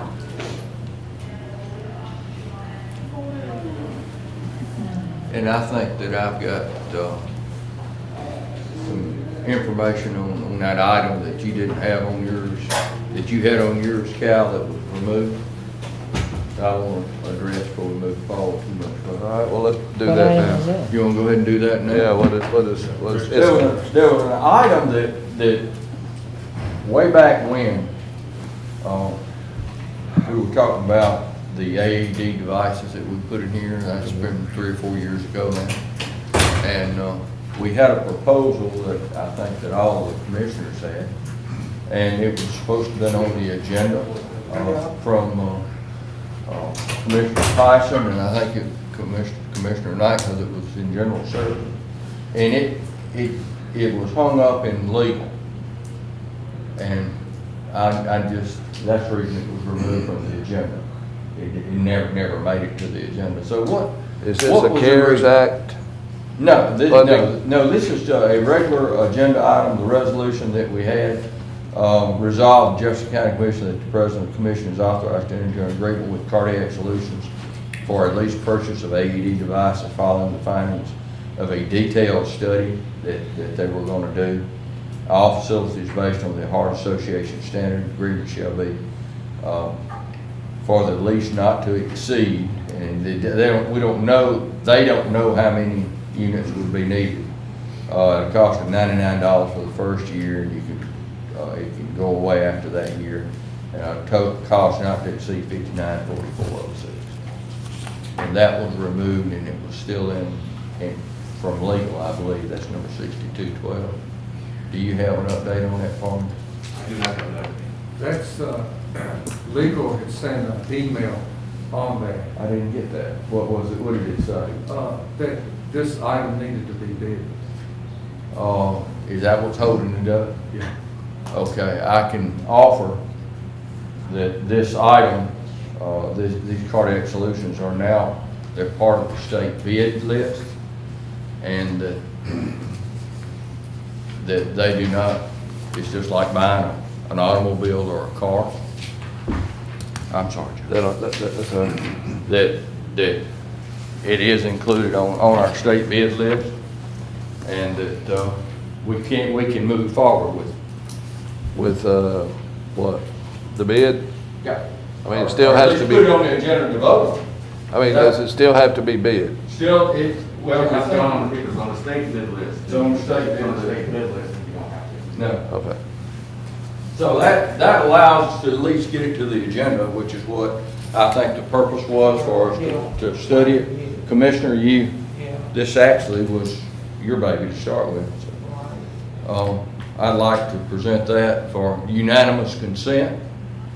So, Mr. President, before we still can go ahead and move with unanimous consent, then we can proceed Right, for and then questions. vote on it. All right, so I move for unanimous consent. Have a motion second. All in favor say aye. Aye. Any opposed?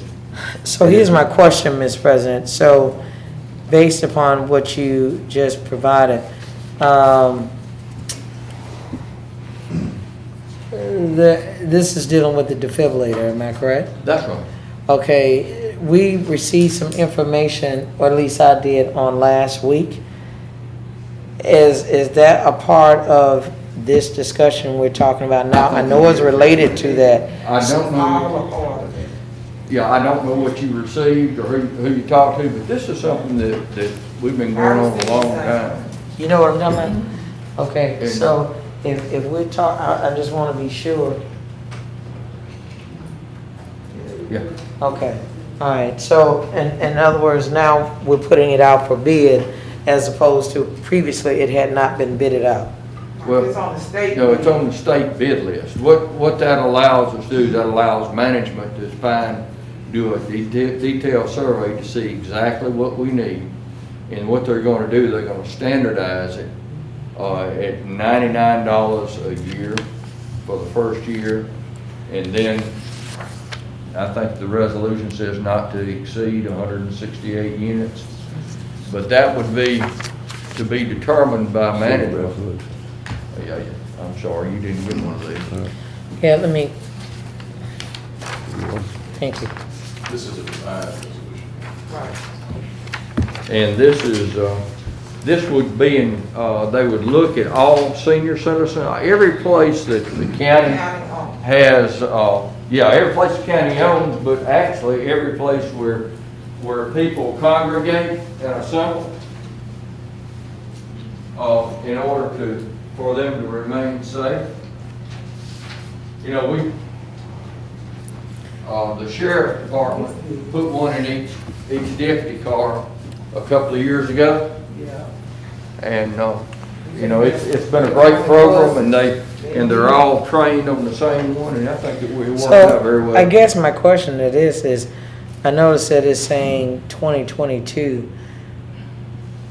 There's $99 cost. No, I'm just saying, why aren't we utilizing that now? I mean, why do we have to wait to 2022? Well, this is for 2021. It will cost $99 for 2021. And 2022, if indeed we want to go on with the program, it will cost no more than whatever it says. So is it kind of like a pilot? You do it for a year and then it comes back for consideration again? And they did that because, and it's my understanding, because of COVID, and we didn't know what the budget would look like next year. Right, and I had, when I first got in office, when a young man had the heart attack at Fairfield High School, and they used it and the batteries was dead.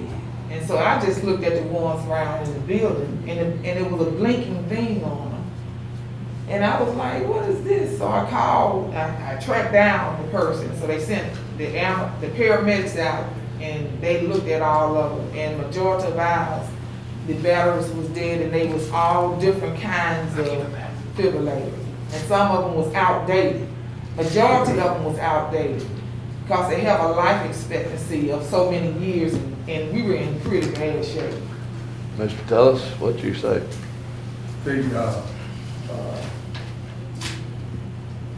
We can move this forward, then look at the issue. I'm not familiar with, I don't have the resolution. All right, I move it to the agenda. Motion second. All in favor say aye. Aye. Thank you very much. Now we can go back to what you're doing, Joe. I'm sorry. Okay. But that took care of that item you thought was off? All right. Commissioners, you just moved this item in front of the agenda, because there may be some change. Sure. That's As I'm looking at it now.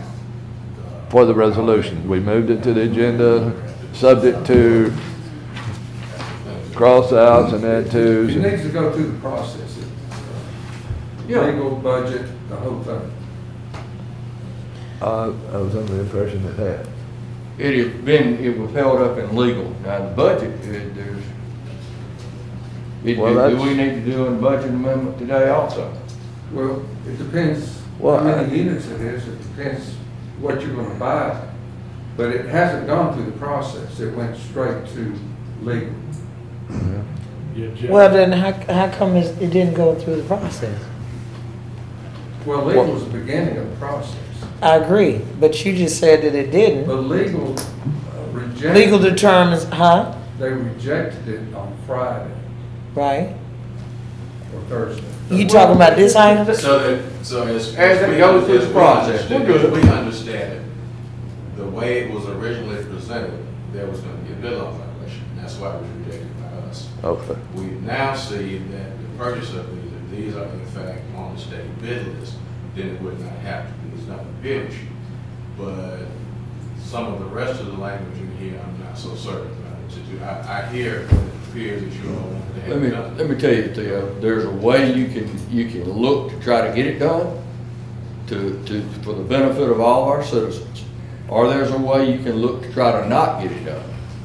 And I'm gonna ask that you choose to do it for the benefit of our So citizens. the question here is just a matter of form in this resolution. And we'll- It's not- you it's make not it issue- happen. There's not an issue about the bid issue, which was the issue before. But what I'm saying is, I like the record for this resolution. We'll make it, whatever you need to get it done, just, make sure the citizens are served. Well, hold on, Mr. President. Okay. Just for my own understanding, we've crossed the bridge as it relates to the bid portion of it. Is there anything else that you are troubled about? Your office, not you, your office as it relates to any language that is in this contract? I intend to rewrite this language to get what you guys wanted. Our concern, our legal concern with this was bid violation. That issue is no longer an issue. So I'm just gonna rewrite this language, rewrite this resolution. But is there any language that is in the content of the contract? I would be more specific about directing who was going to conduct the study, and according to that, it's just a semantics issue here. But there's some things in here where there should probably be some direction to the county manager's office to do some of these studies. Just a matter of cleaning up this resolution for future. Yeah, 'cause see, But the legal part is not an issue. So let me just tell you, Mr. County Attorney, I'm with whatever is legal, Mr. President. So, you know, I'm being honest with you. If whatever the language needs to be, I'm looking to the county attorney's office to advise me. Otherwise, I'm not gonna touch it. Yeah, I've been before court of law before. I'm not going back. I'm just telling you, I want to make sure I have a clear understanding. Huh? So our legal concern has been met with it being on the state bid list. It's just a matter of me writing this resolution. Yeah, but I'm saying, but if there's any language in the content of the contract, I want to make sure I don't want to do anything. Yeah, I don't want to do anything that your office is not comfortable with. You comfortable with it, and you tell me, like, redline the document, so I can be able to see, you know, what is it that changed from the original contract to the new contract, and I'm good. But I just want to get a clear understanding of what we're doing. Yeah, it's not an issue. Our issue was the bid issue, so I'm just going to go ahead with it. And I assume there's an old contract somewhere that's expired that we're replacing this with? I'll say too, General Services has looked at our existing machines. They're in good shape. The batteries are in good shape. They're within the factory tolerance. I don't know if we need additional ones or whatnot, but I'll send you all that report as well.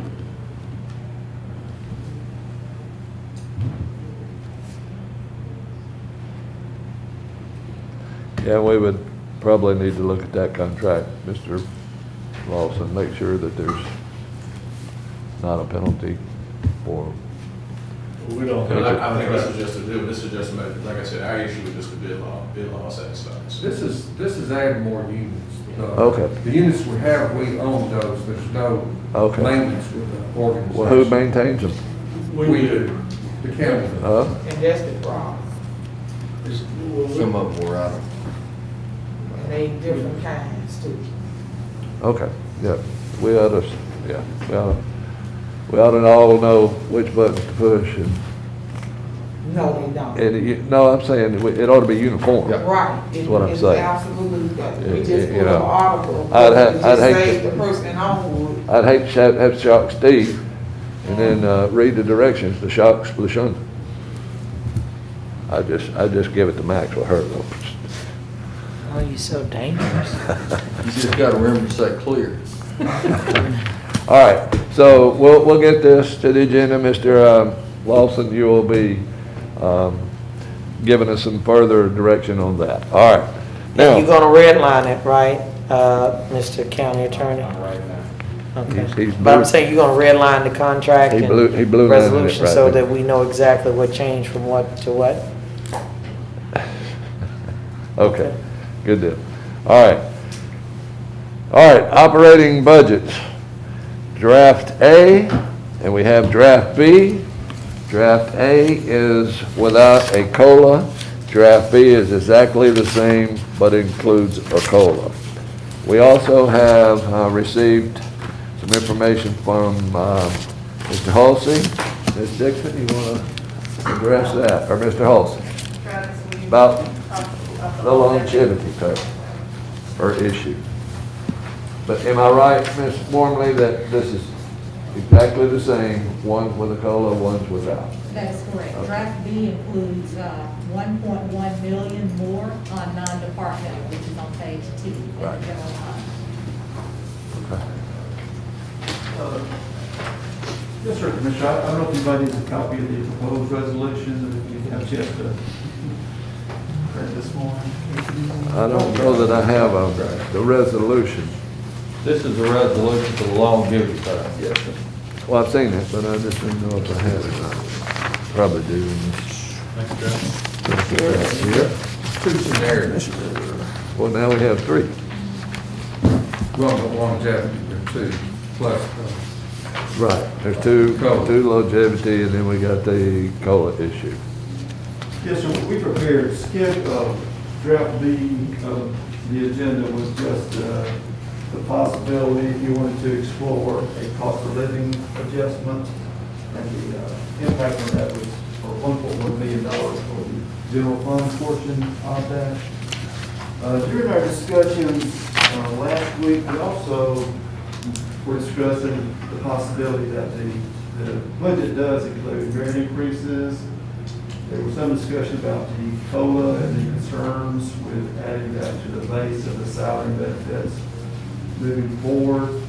And there's some discussion about the possibility of trying to help those that weren't receiving the merit type increase. But one of the options that we thought about was the longevity pay, commissioners. This is done in a lot of the jurisdictions. It is put by the personnel board. I've prepared just a draft resolution. This is based on what the county did previously. And we also have currently the pension board of Jefferson County, the retirement system has the same resolution. So it's in categories for those age, years of experience brackets. Historically, the longevity pay is intended primarily to provide incentives to retain long-term employees for the commission to retain that experience moving forward. So it does create a little bit higher scale, so the more years of service you have, there's a little additional benefit there. Historically, anyone that's in the 1 to 4 years is primarily receiving merit increases already. So it does kind of highlight the ones that have been with the county for a number of years and may or may not be receiving a merit increase after a certain period of time. I will say that I was a little bit shocked when we got the numbers about the years of experience for Jefferson County employees. Almost 47% of county employees have less than 5 years of experience here at the county. And we only have 183 employees that have 25 years or more experience. And that was a little bit alarming to me, I guess, to see that in black and white. So I think there is a need to try to address some additional retention if we can in that regard to retain some of that experience. And this longevity pay sort of provides that opportunity. Just based upon the scenario as it's presented and using the same format as the pension board currently has, we projected that would be approximately a $754,000 impact to the general fund in this base format. I did prepare some additional calculations, which is presented as scenario B, just in your calculation schedule, just to show you the potential impact if we instead of having 20 years plus, if you wanted to divide that up, 25 years plus, to give, under that same criteria, a slight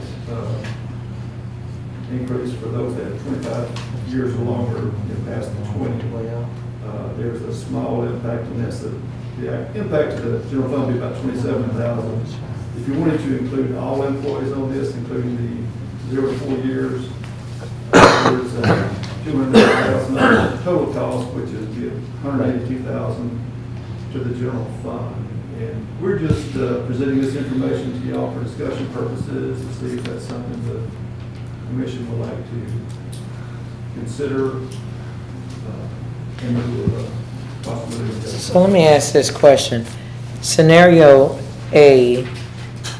Can I ask one before that? Yes, please. Let me just ask you, you spoke about the longevity pay program prior by the county. When was it, how long did it last, and why was it terminated? When I came to the county in 1992, it was part of the regular salary plans. To my recollection, I think it went away during the economic downturn when the county we lost the occupational tax at $75 million, which was a major portion of our general fund operations. The economy went south a little bit there. Then we got into the bankruptcy issue. So it's my recollection that it was eliminated during that time. And we were basically at one point in time we were having to lay off some employees, and that was one of the benefits that we decided could be addressed, and was, I guess it was eliminated at that particular point in time. There are still a lot of other municipalities, I think, that still maintain the longevity. Some of them have richer options than others. I think some of the cities, the county originally had it's like you get 1% per year up to a certain level or something, 10% or something like that. So it was a much more significant amount than over the years as the county increased in numbers and employees. That was scaled down a bit. But the general concept, again, is to try to provide rewards to those long-term employees and to try to provide some additional incentives, I guess, for them to remain with the county. So scenario A, just give it to me in simple terms, is that COLA included or not? Tell me what each scenario represents. Neither one of these are COLA. This is just strictly the longevity Okay. considerations. Okay, where's the one about the cost of living? Where is that? That's in B. That'd be number 3. Yes, ma'am. There is a resolution on the agenda for a cost of living adjustment, and the amounts on there are blank for the time being. It's just presented. That's our annual cost of living adjustment form. So the commission decided that if you'd like to consider a cost of living adjustment, the resolutions are ready. We'll just plug in the percentage that the commission recommended. So if I'm hearing you correctly, you're saying 47% of the personnel here is under 5 years, and basically without a cost of living, I mean, they don't really see the benefit of a longevity increase, am I correct? Those employees would be eligible for merit raises. When they come into the system, then they automatically start the merit raise up to step 10. But if I'm, in other words, but if I am, Ms. Patel, is between 12 months to 3 years, you're saying that, because you have to be at 4 years to merit, am I correct? No. Anything under 4 years. Because I did want to just say this, I want to go back to this point that I said last time we talked about this. Everything that we've been able to accomplish has been with the workforce going beyond what they were called to do. They are not receiving hazardous pay. And so if $1.1 million for the dollars that we've been able to collect as a result of the work of these employees, I think is minimal. I mean, $1.1 million in a budget of over 700 million dollars plus. I mean, the majority of it is your workforce anyway. So I'm trying to wrap my mind around $1.1 million is no money. That's no money to make sure that if we're really, if I'm hearing you correctly, Travis, if we're really trying to allow our employees the benefit of staying here long term, we're going to have to look at especially being sensitive to them and compassionate to the idea that when this courthouse physically closed, we still had employees that were providing a service, which is what the county is supposed to do. We're here to provide a service. Anything else above that is just gratis. So, you know, I'm hoping with all of us being in the right spirit about it, you still project that we should be $8.5 million in the positive. Am I correct? Yes, ma'am. That was our projection based upon the status of the funds at August the 31st. Okay, so and again, I'm just Well, saying. it isn't like there's just a bunch of extra money laying around, because of that, we need to find some reserve funds, such as the budget adjustment, the disaster. Stabilization fund. The Yeah, catastrophic fund. yeah, and the uncertainty fund, which is the Yeah, uncertainty fund. but we're going to be So- even more uncertain than that if we don't have employees who are here to help guide this ship.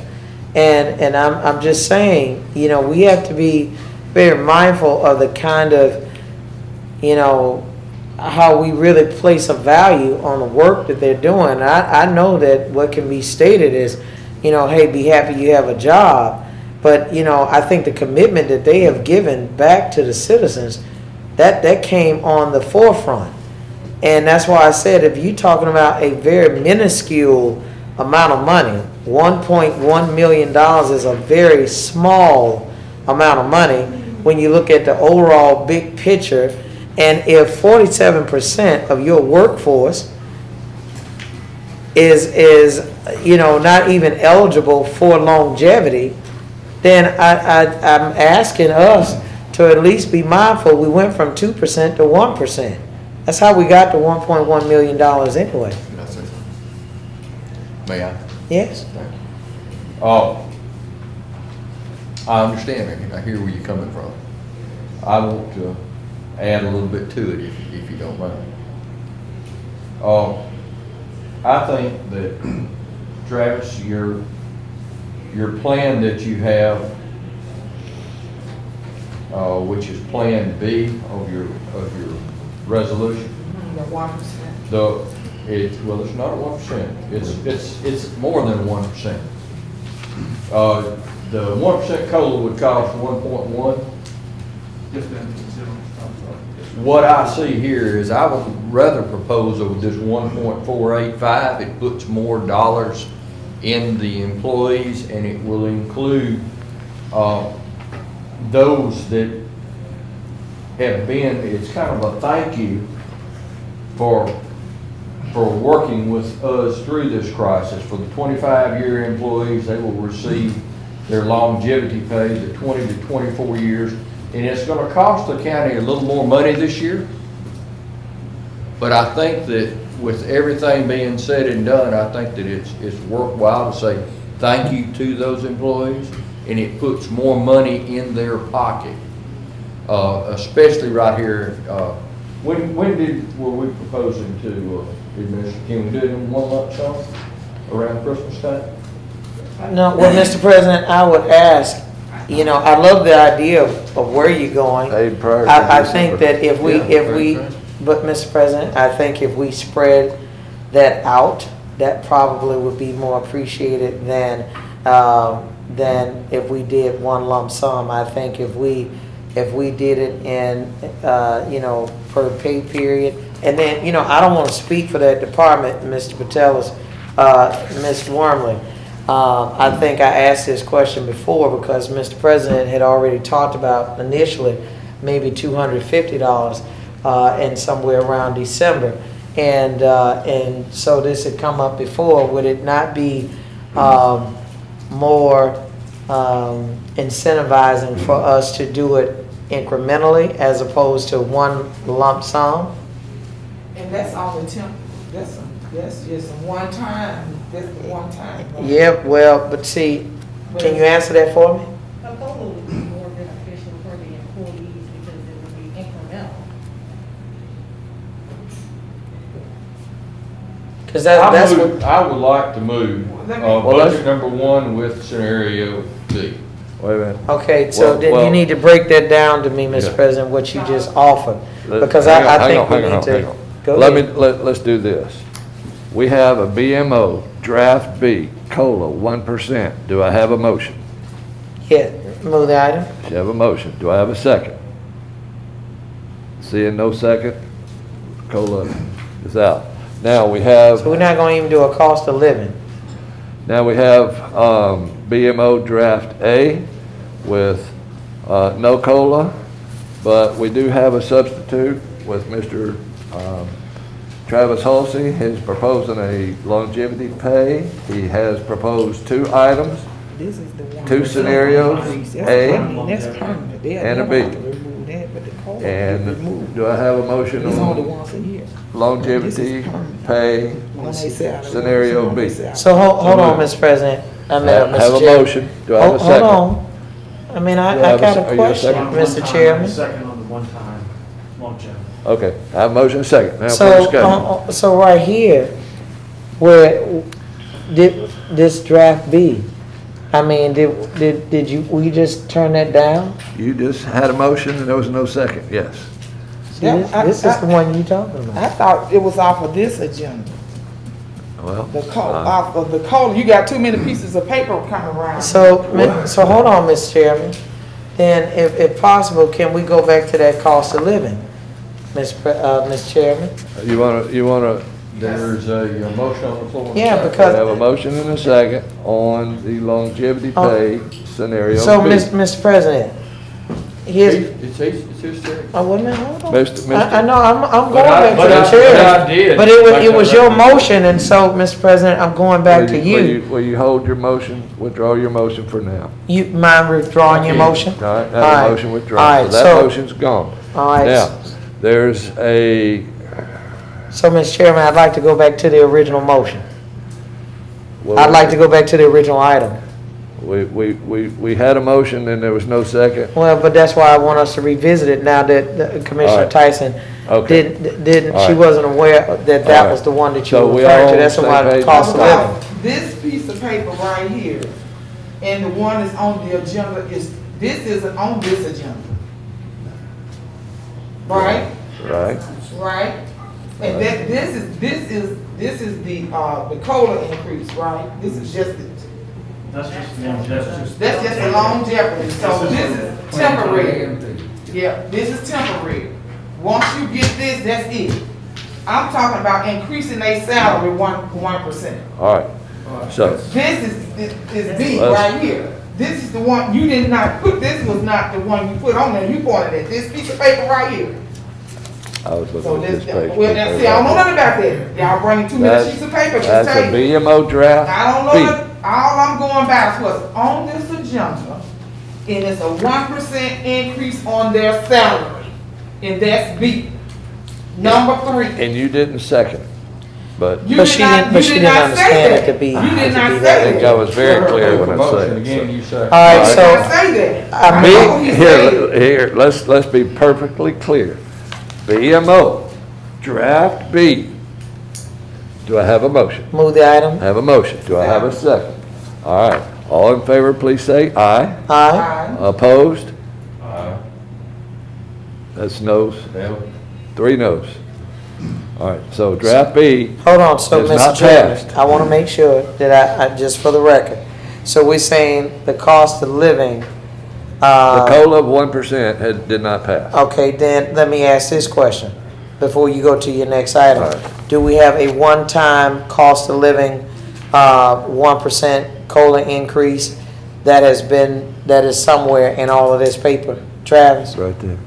Is that B? Yeah, there's A and B on the longevity pay, And then there's draft A, which is no COLA at all. I move draft A.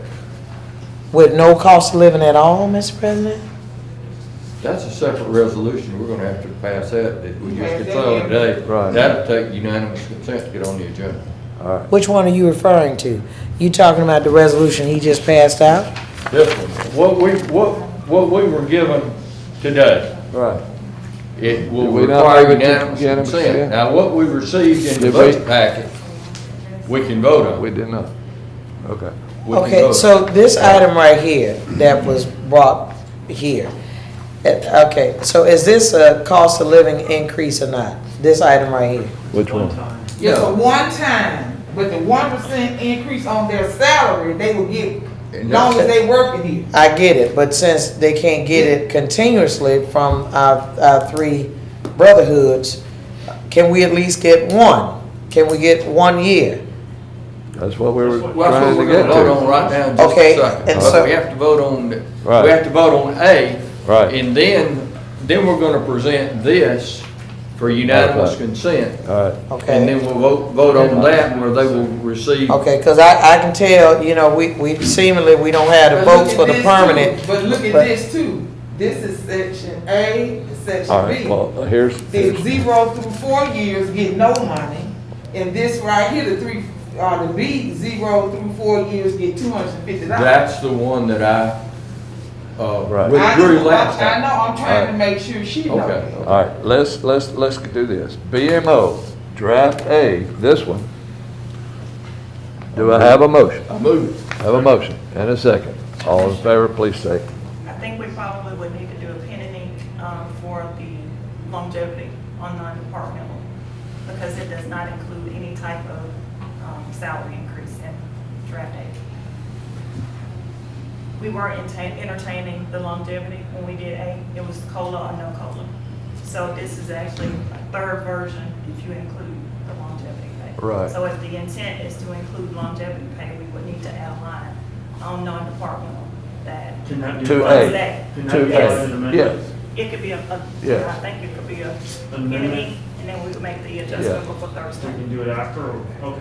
Yeah. We do it Thursday. Okay, okay. So, Mr. President, before we vote, I mean, well, you've called for this item, but on scenario B, is that where we're back to one lump sum, $250? Hang on, did we get this vote? No, I'm talking about, Joe, that's what we, This is A. right, but I thought this is what we're in the process of voting on right now. No, we're voting on this right here. You are voting on I'll operation make budget amendment. draft A, right? Right. Okay, If I can amend my motion, please. I would like to move to approve draft A with a pen and ink budget amendment to include $1,485,750 for a one-time, long-time longevity. I have a motion and Wait, I have a hold on, second. hold on. Discussion. yes, please. Okay. Let me make sure I'm hearing you correctly, Mr. President. If we go with A is for those new employees. No, ma'am, this right here. No. $1,485,000. That's B has. You just said A. Yes. No, That's the one he pays every year. Yeah, then, That's the one he pays every year. Then you put the B part right here on here.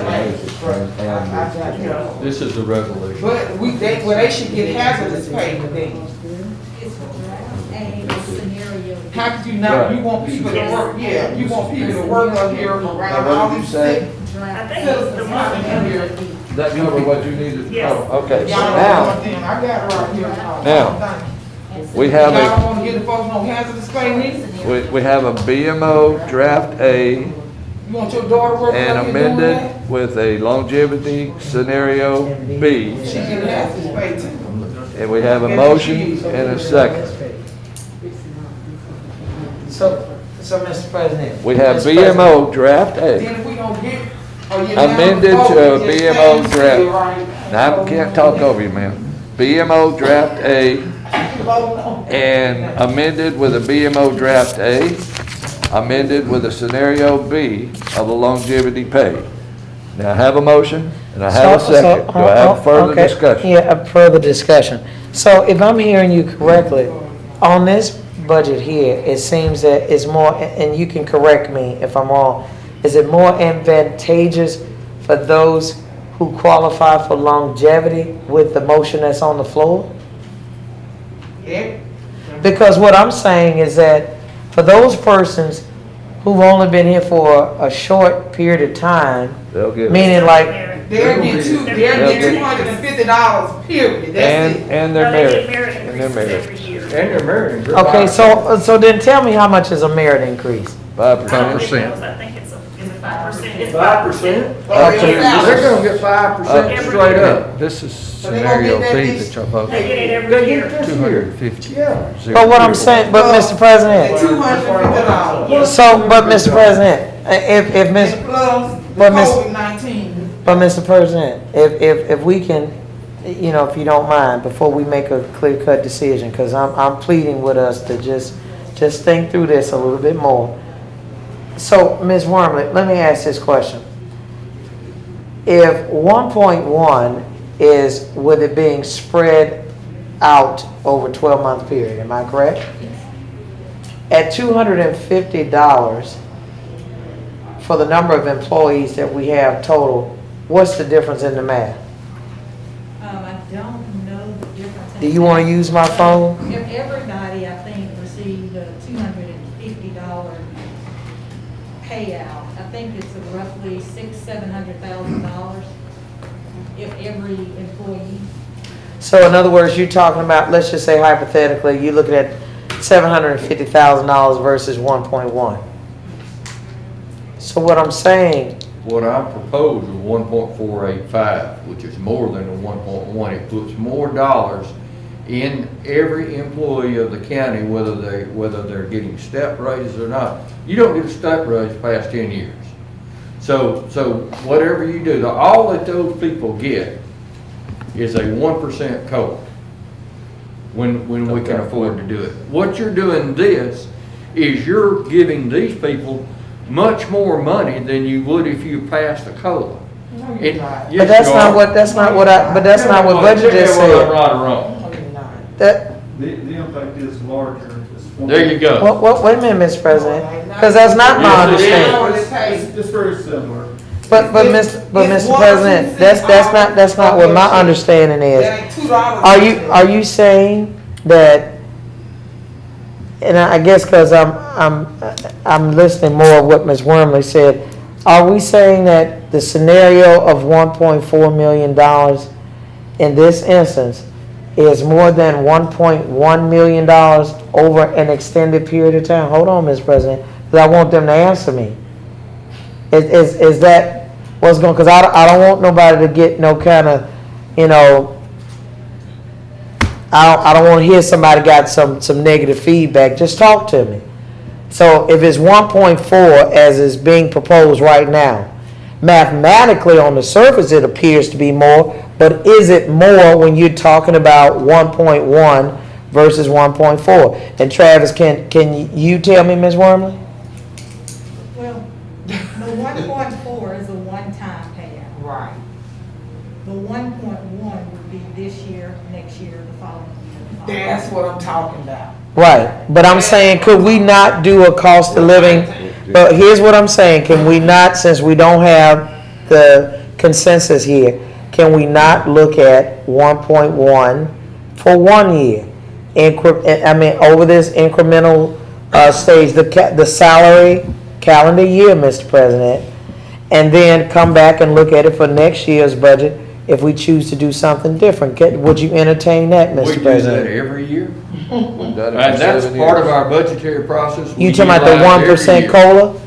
Sometimes 2.5. sometimes it's 2.5, sometimes it's 3%, how we can afford it. And a lot of times. Okay, so Mr. President, if we can, here's what I'm saying, if we can afford 1.4, then we can afford 1.1, is what I'm trying to say. So, Mr. President, would you entertain the idea, you and Mr. Chairman, with the idea of we doing 1.1 and spreading that out, Mr. President, since apparently, according to what Ms. Wormley has indicated, that would be more beneficial, and then we can come back and look at it. I'd rather for us to do less money and get better results with the employees. So is that a motion for than- no COLA?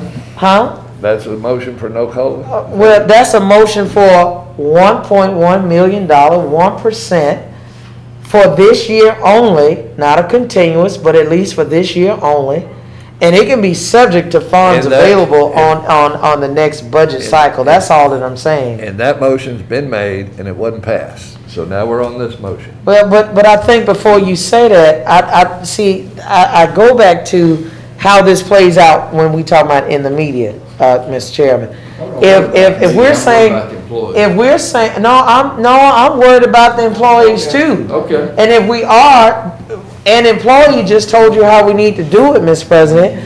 If it's $1.4 million, and you're saying that $1.1 million will make more of a difference, then, Mr. President, respectfully, that's $300,000 that we can actually save if you got budget saying that 1.1 will have more of an impact than 1.4, Mr. President.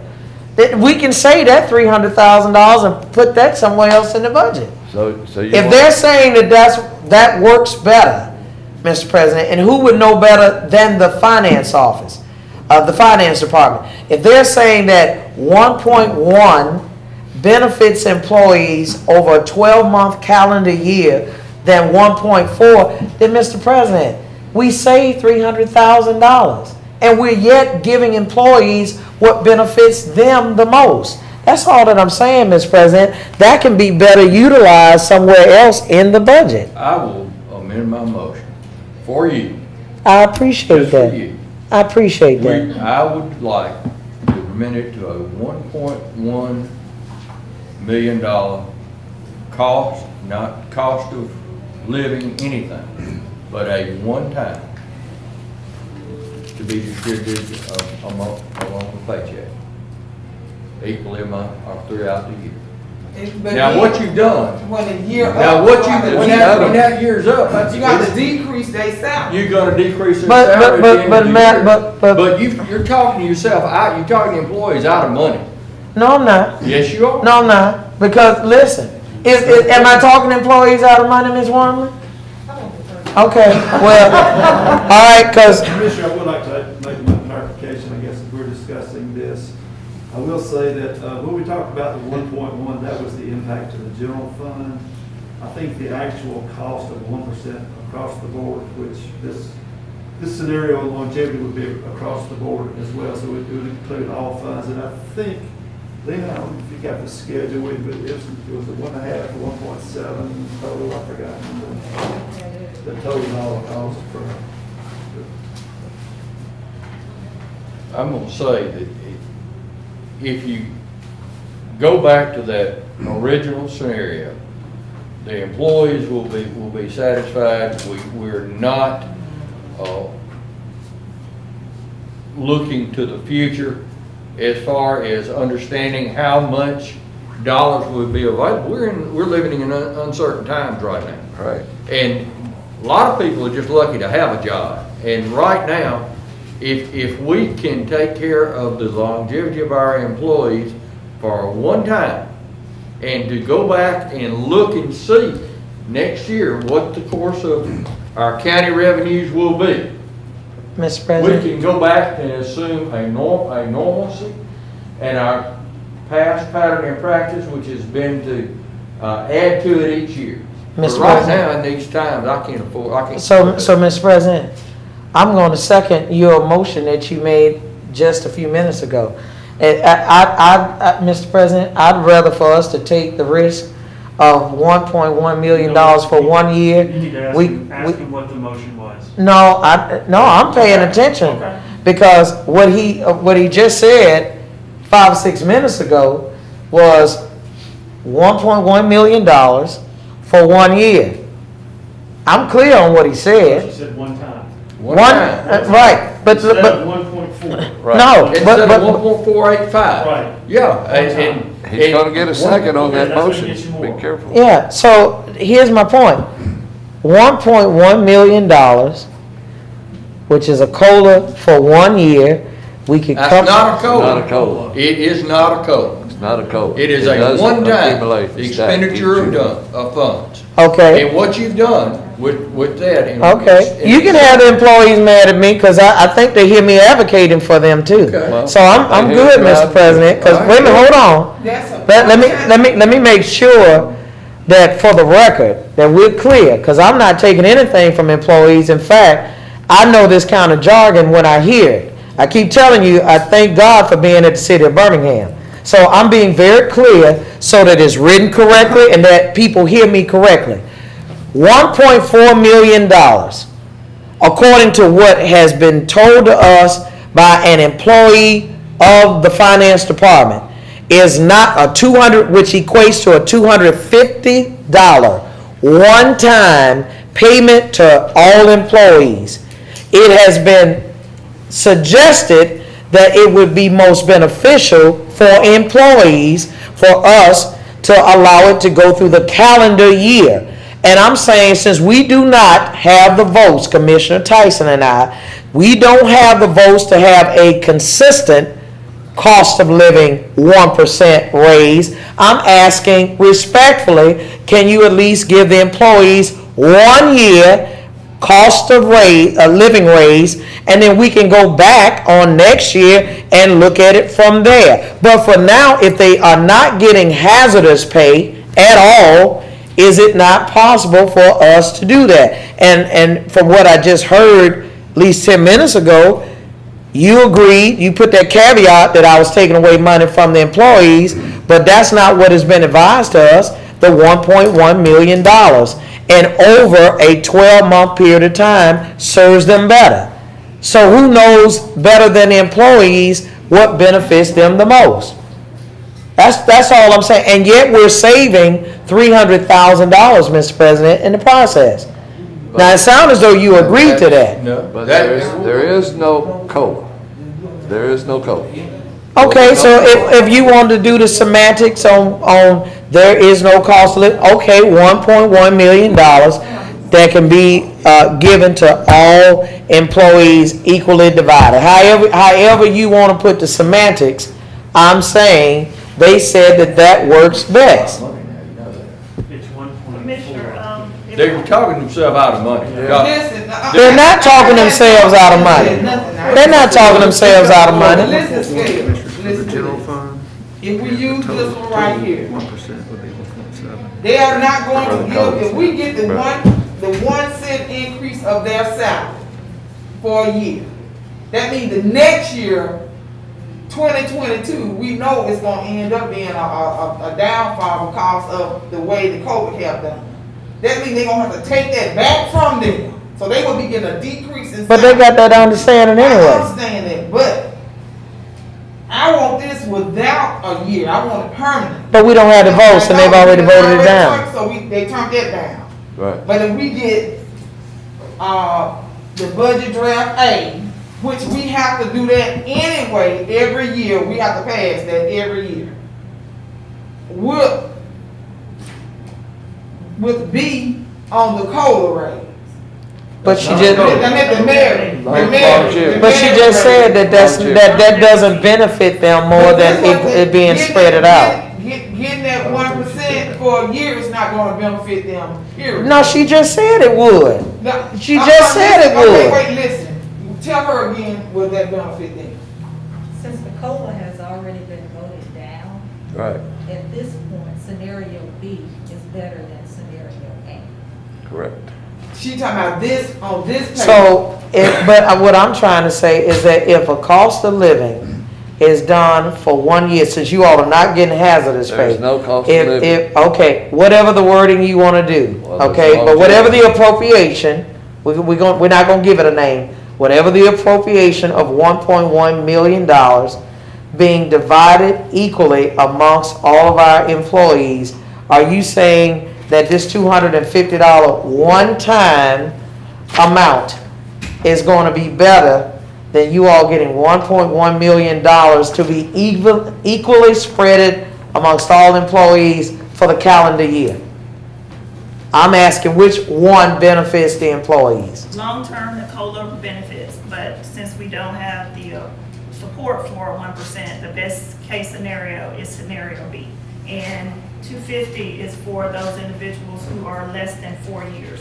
The individuals that are 25 plus years who don't normally get an increase, they are compensated higher. So this is the best recommendation from. Well, I'm gonna say this to all of us commissioners.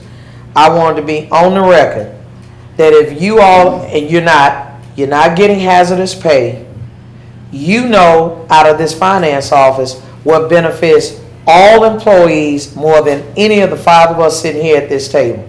And if that's the message, Mr. President, since you want to put me on the spot now, if that's the message that we want to send, that we think that little of the service that they have provided, that put us in a positive note, everybody's entitled to their own opinion. Any commissioner can rebut what I'm saying. But what I am saying, for the record, I am for employees and not in words only.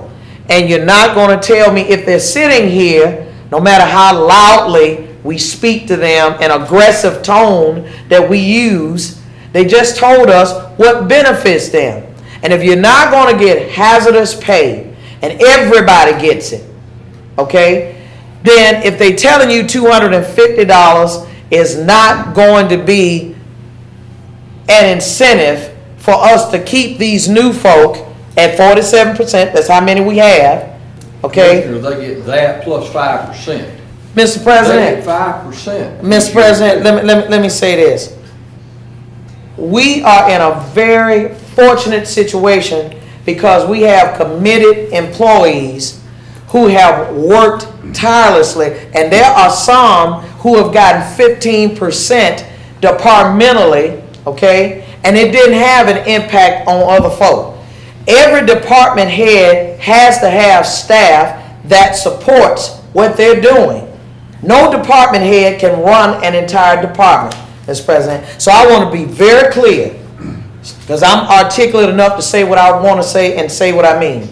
I am not taking one dime from the employees. I want the employees to be treated fairly so that we don't have people who are feeling like they're underappreciated and they decided to stay here and to move forward in a manner that makes all of our citizens receive the best services that the county can offer. And I think, especially with online services, it don't matter how the public pays. What matters is that you got somebody on the other end that makes it happen. No department head that has received 15% should get 15%, and then those under them, you can't even look at 1%. I think that's a shame on us.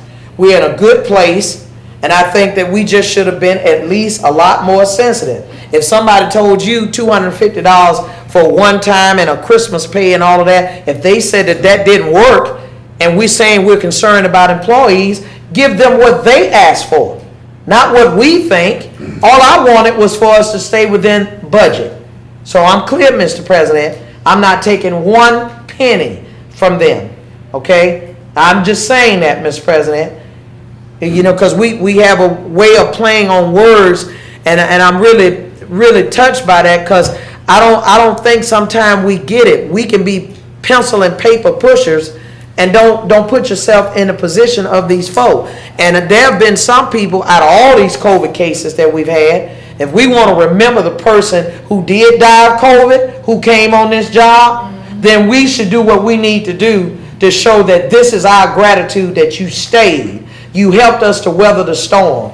We're not in the negative, we're in the positive, and we need to look at it. So, Mr. President, that's it. But I want to make sure that for every employee that's listening to me, you hearing just what I want them to hear, not what you trying to twist my words to be. I have a motion and a second. All in favor, please say aye. See what the motion is. Before we go there, can I make sure that we... It is the, what the motion is. It was the original motion, correct? Because we didn't have a second on that other one. This is the motion that we had a motion and a second on this. BMO Draft A amended to include scenario Draft B under the longevity pay. Mr. Lawson, you have a question? I want to make sure that we're calling whatever we're doing is longevity pay. Yes, correct. We're right. And all right, so that's the motion, and I have a motion and a second. All in favor, please say aye. Aye. No. I got a no. I want to be on the record, no. Do you have a no? And she has her own mind, but I'm saying no. I don't want it. I don't want it, so. Okay, let me just kind of tell you where it is from my perspective, is that last year's budget was 194 million total. We had the 2020, we started out really good, but we tried to keep the budget equivalent to what it was last year and not have a big increase. We've done everything we can thanks to this team right here. But still, the budget is up to 199 million, the general fund budget. It wasn't because of things we were adding on, but things that got added on over time, and that is things such as tax collector. There was a $435,000 increase because we had that E-ring issue, and we had to budget for that. The sheriff, we had unexpected 1.3 million in the health care, so we had to add that on. We had the county attorney where we had that big increase that we had to vote on for the facilities insurance, which was another somewhere around 750 to 800,000. Increase in animal control. We had to absorb 18 employees from last year's budget into this year's budget because they didn't transfer with the healthcare authority. Inflation, you try to do COLAs to follow inflation. My information that inflation this year has been about 0.62, and you know it averages 1 to 2, but this year it was down, so that's another reason. So COVID-19, let me finish. COVID-19, we don't know what's going to happen in the fall. Our budget number, our revenue numbers have been okay. They dipped, but they're back up, kind of tracing where we were last year. But we don't know where that's going to go. You know, if we have hopefully we won't. If we have a COVID resurgence coupled with the flu, we don't know where the economy is going. Consent settlement. We don't know what we're going to be assessed in cost if we get this consent settlement that we celebrated, you know, a week or so ago on the news when the attorneys filed that joint motion. So the economy, don't know where it's going to go. It's going to be related to the presidential election, COVID, whatever happens. We have to prepare ourselves now for 2023 because that's when we're going to have to refund these insurance numbers. I mean these sewer debt. We do love our employees, but we have to just kind of maintain what we got now.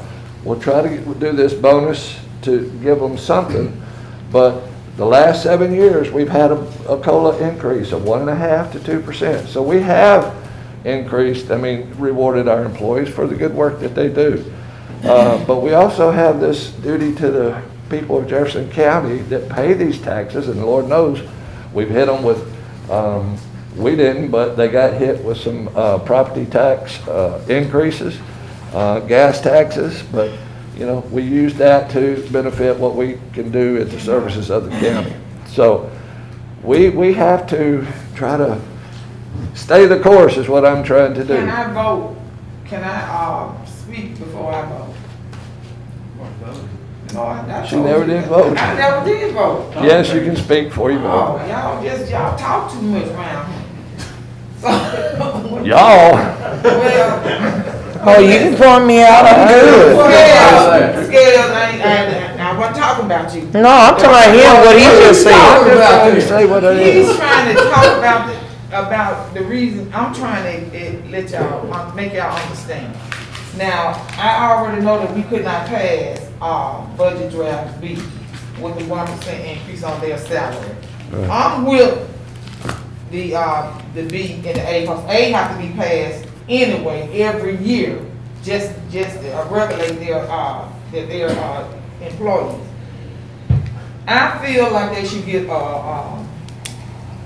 some money out the KARRA Act for COVID-19 because they are in I guess they are risking their lives on catching COVID. Some of them Waiting are.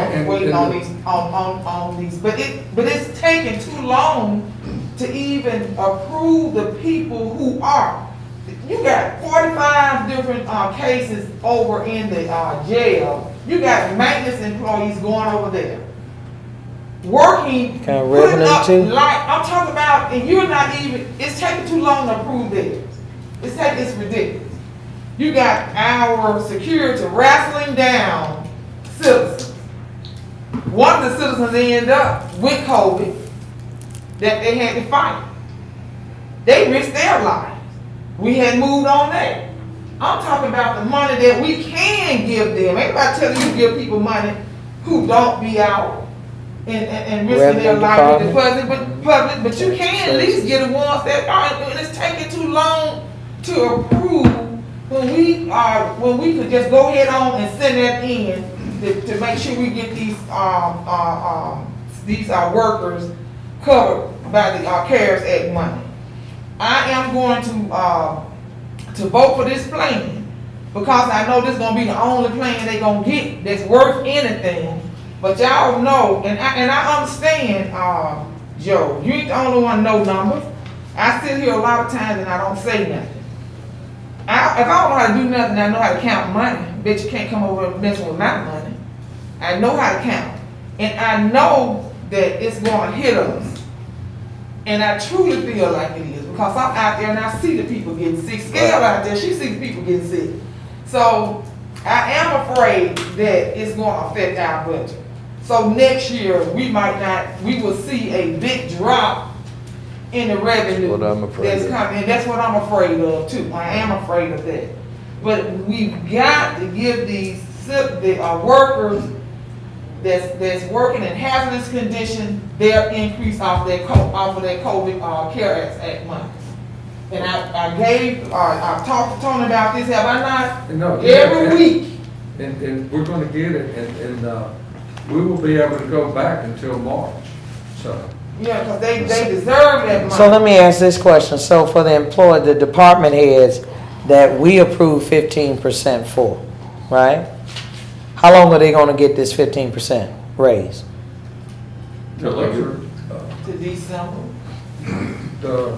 No, I'm talking about like we had different departments. I'm not talking about within this step. Those are contract workers. We signed a 3-year contract and have the. No, I'm talking about like IT department, and we had some other. We had different folk that they got 15%, and it was due to all of the overtime that they were providing based on where we were in the pandemic. How long was that paid? The premium pay. No, there's a difference. Premium pay and then that 15% extra pay, like if somebody's working out of my office somewhere else, in addition to my office, is that 15%. So we had, I think even Jim Coker, we had several people that got additional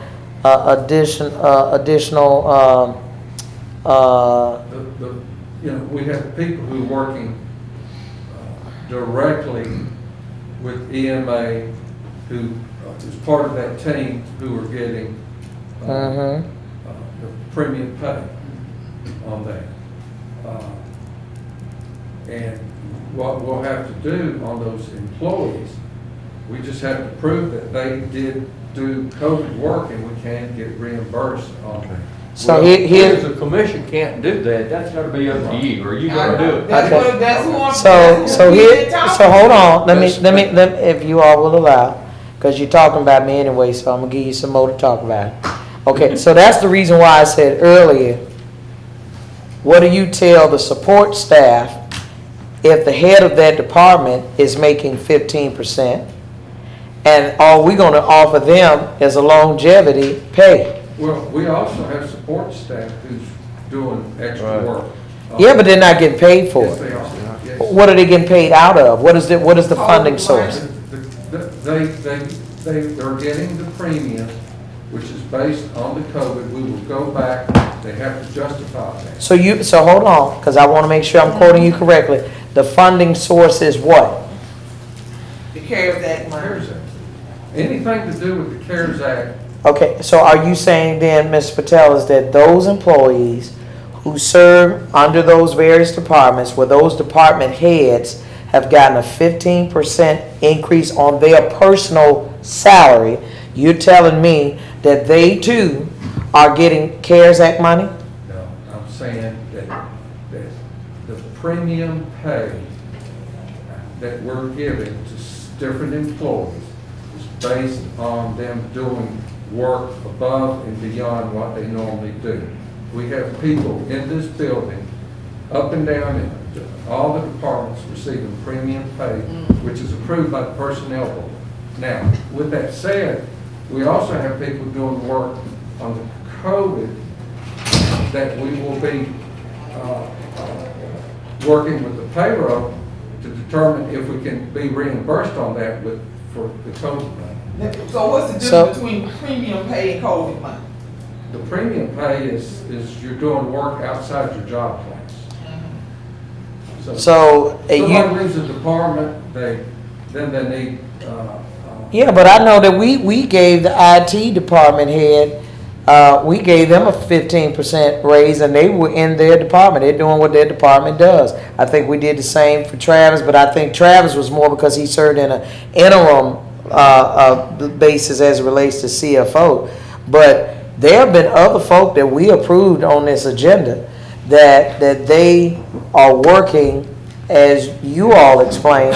Now, all I'm asking you, Mr. Patelis, with all due respect, because you the man, all I'm gonna do is I'm gonna ask you privately, and I want you to educate me a little bit more, because you know we talk, and we're gonna talk about these employees some more. I think, and then I'm gonna say this, and I'm gonna leave. I think it is so unfortunate, the words that we say, and we say that we're concerned about a calamity over in next year, when if it were not for the employees and the work that they provided now, Travis wouldn't have a projection of $8.4 million that we would be expecting to get. You cannot kill off the morale within your workforce and then expect for these folk to just, long as you got a job, really? So what if I put my life on the line for my job? I feel the same way about a school teacher. Anybody that's going back to school, I have that same concern for them. I mean, there are just some departments within this county that they have more exposure than others. And it's okay as long as we sitting here with the pen and the paper.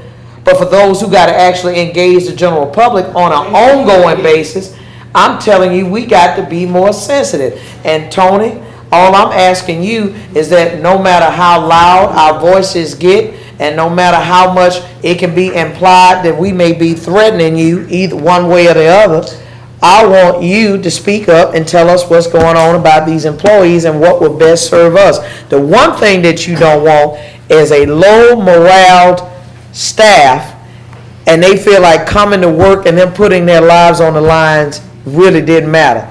That we did a song and dance and that's it. So I understand how the votes went, but that's why I'm gonna say no today, no Thursday, and folk don't have to care. But that's why I'm telling you, if it's the CARES Act money, I don't want us in September still trying to get it together.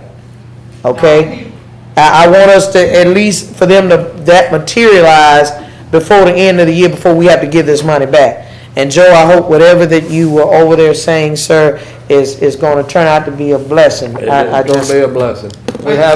We moved it to the agenda with a 4-to-1 vote. Is that what you recorded, Mr. President? She got to record it, Mr. Chairman. She got to record it. We're adjourned. Thank you, sir.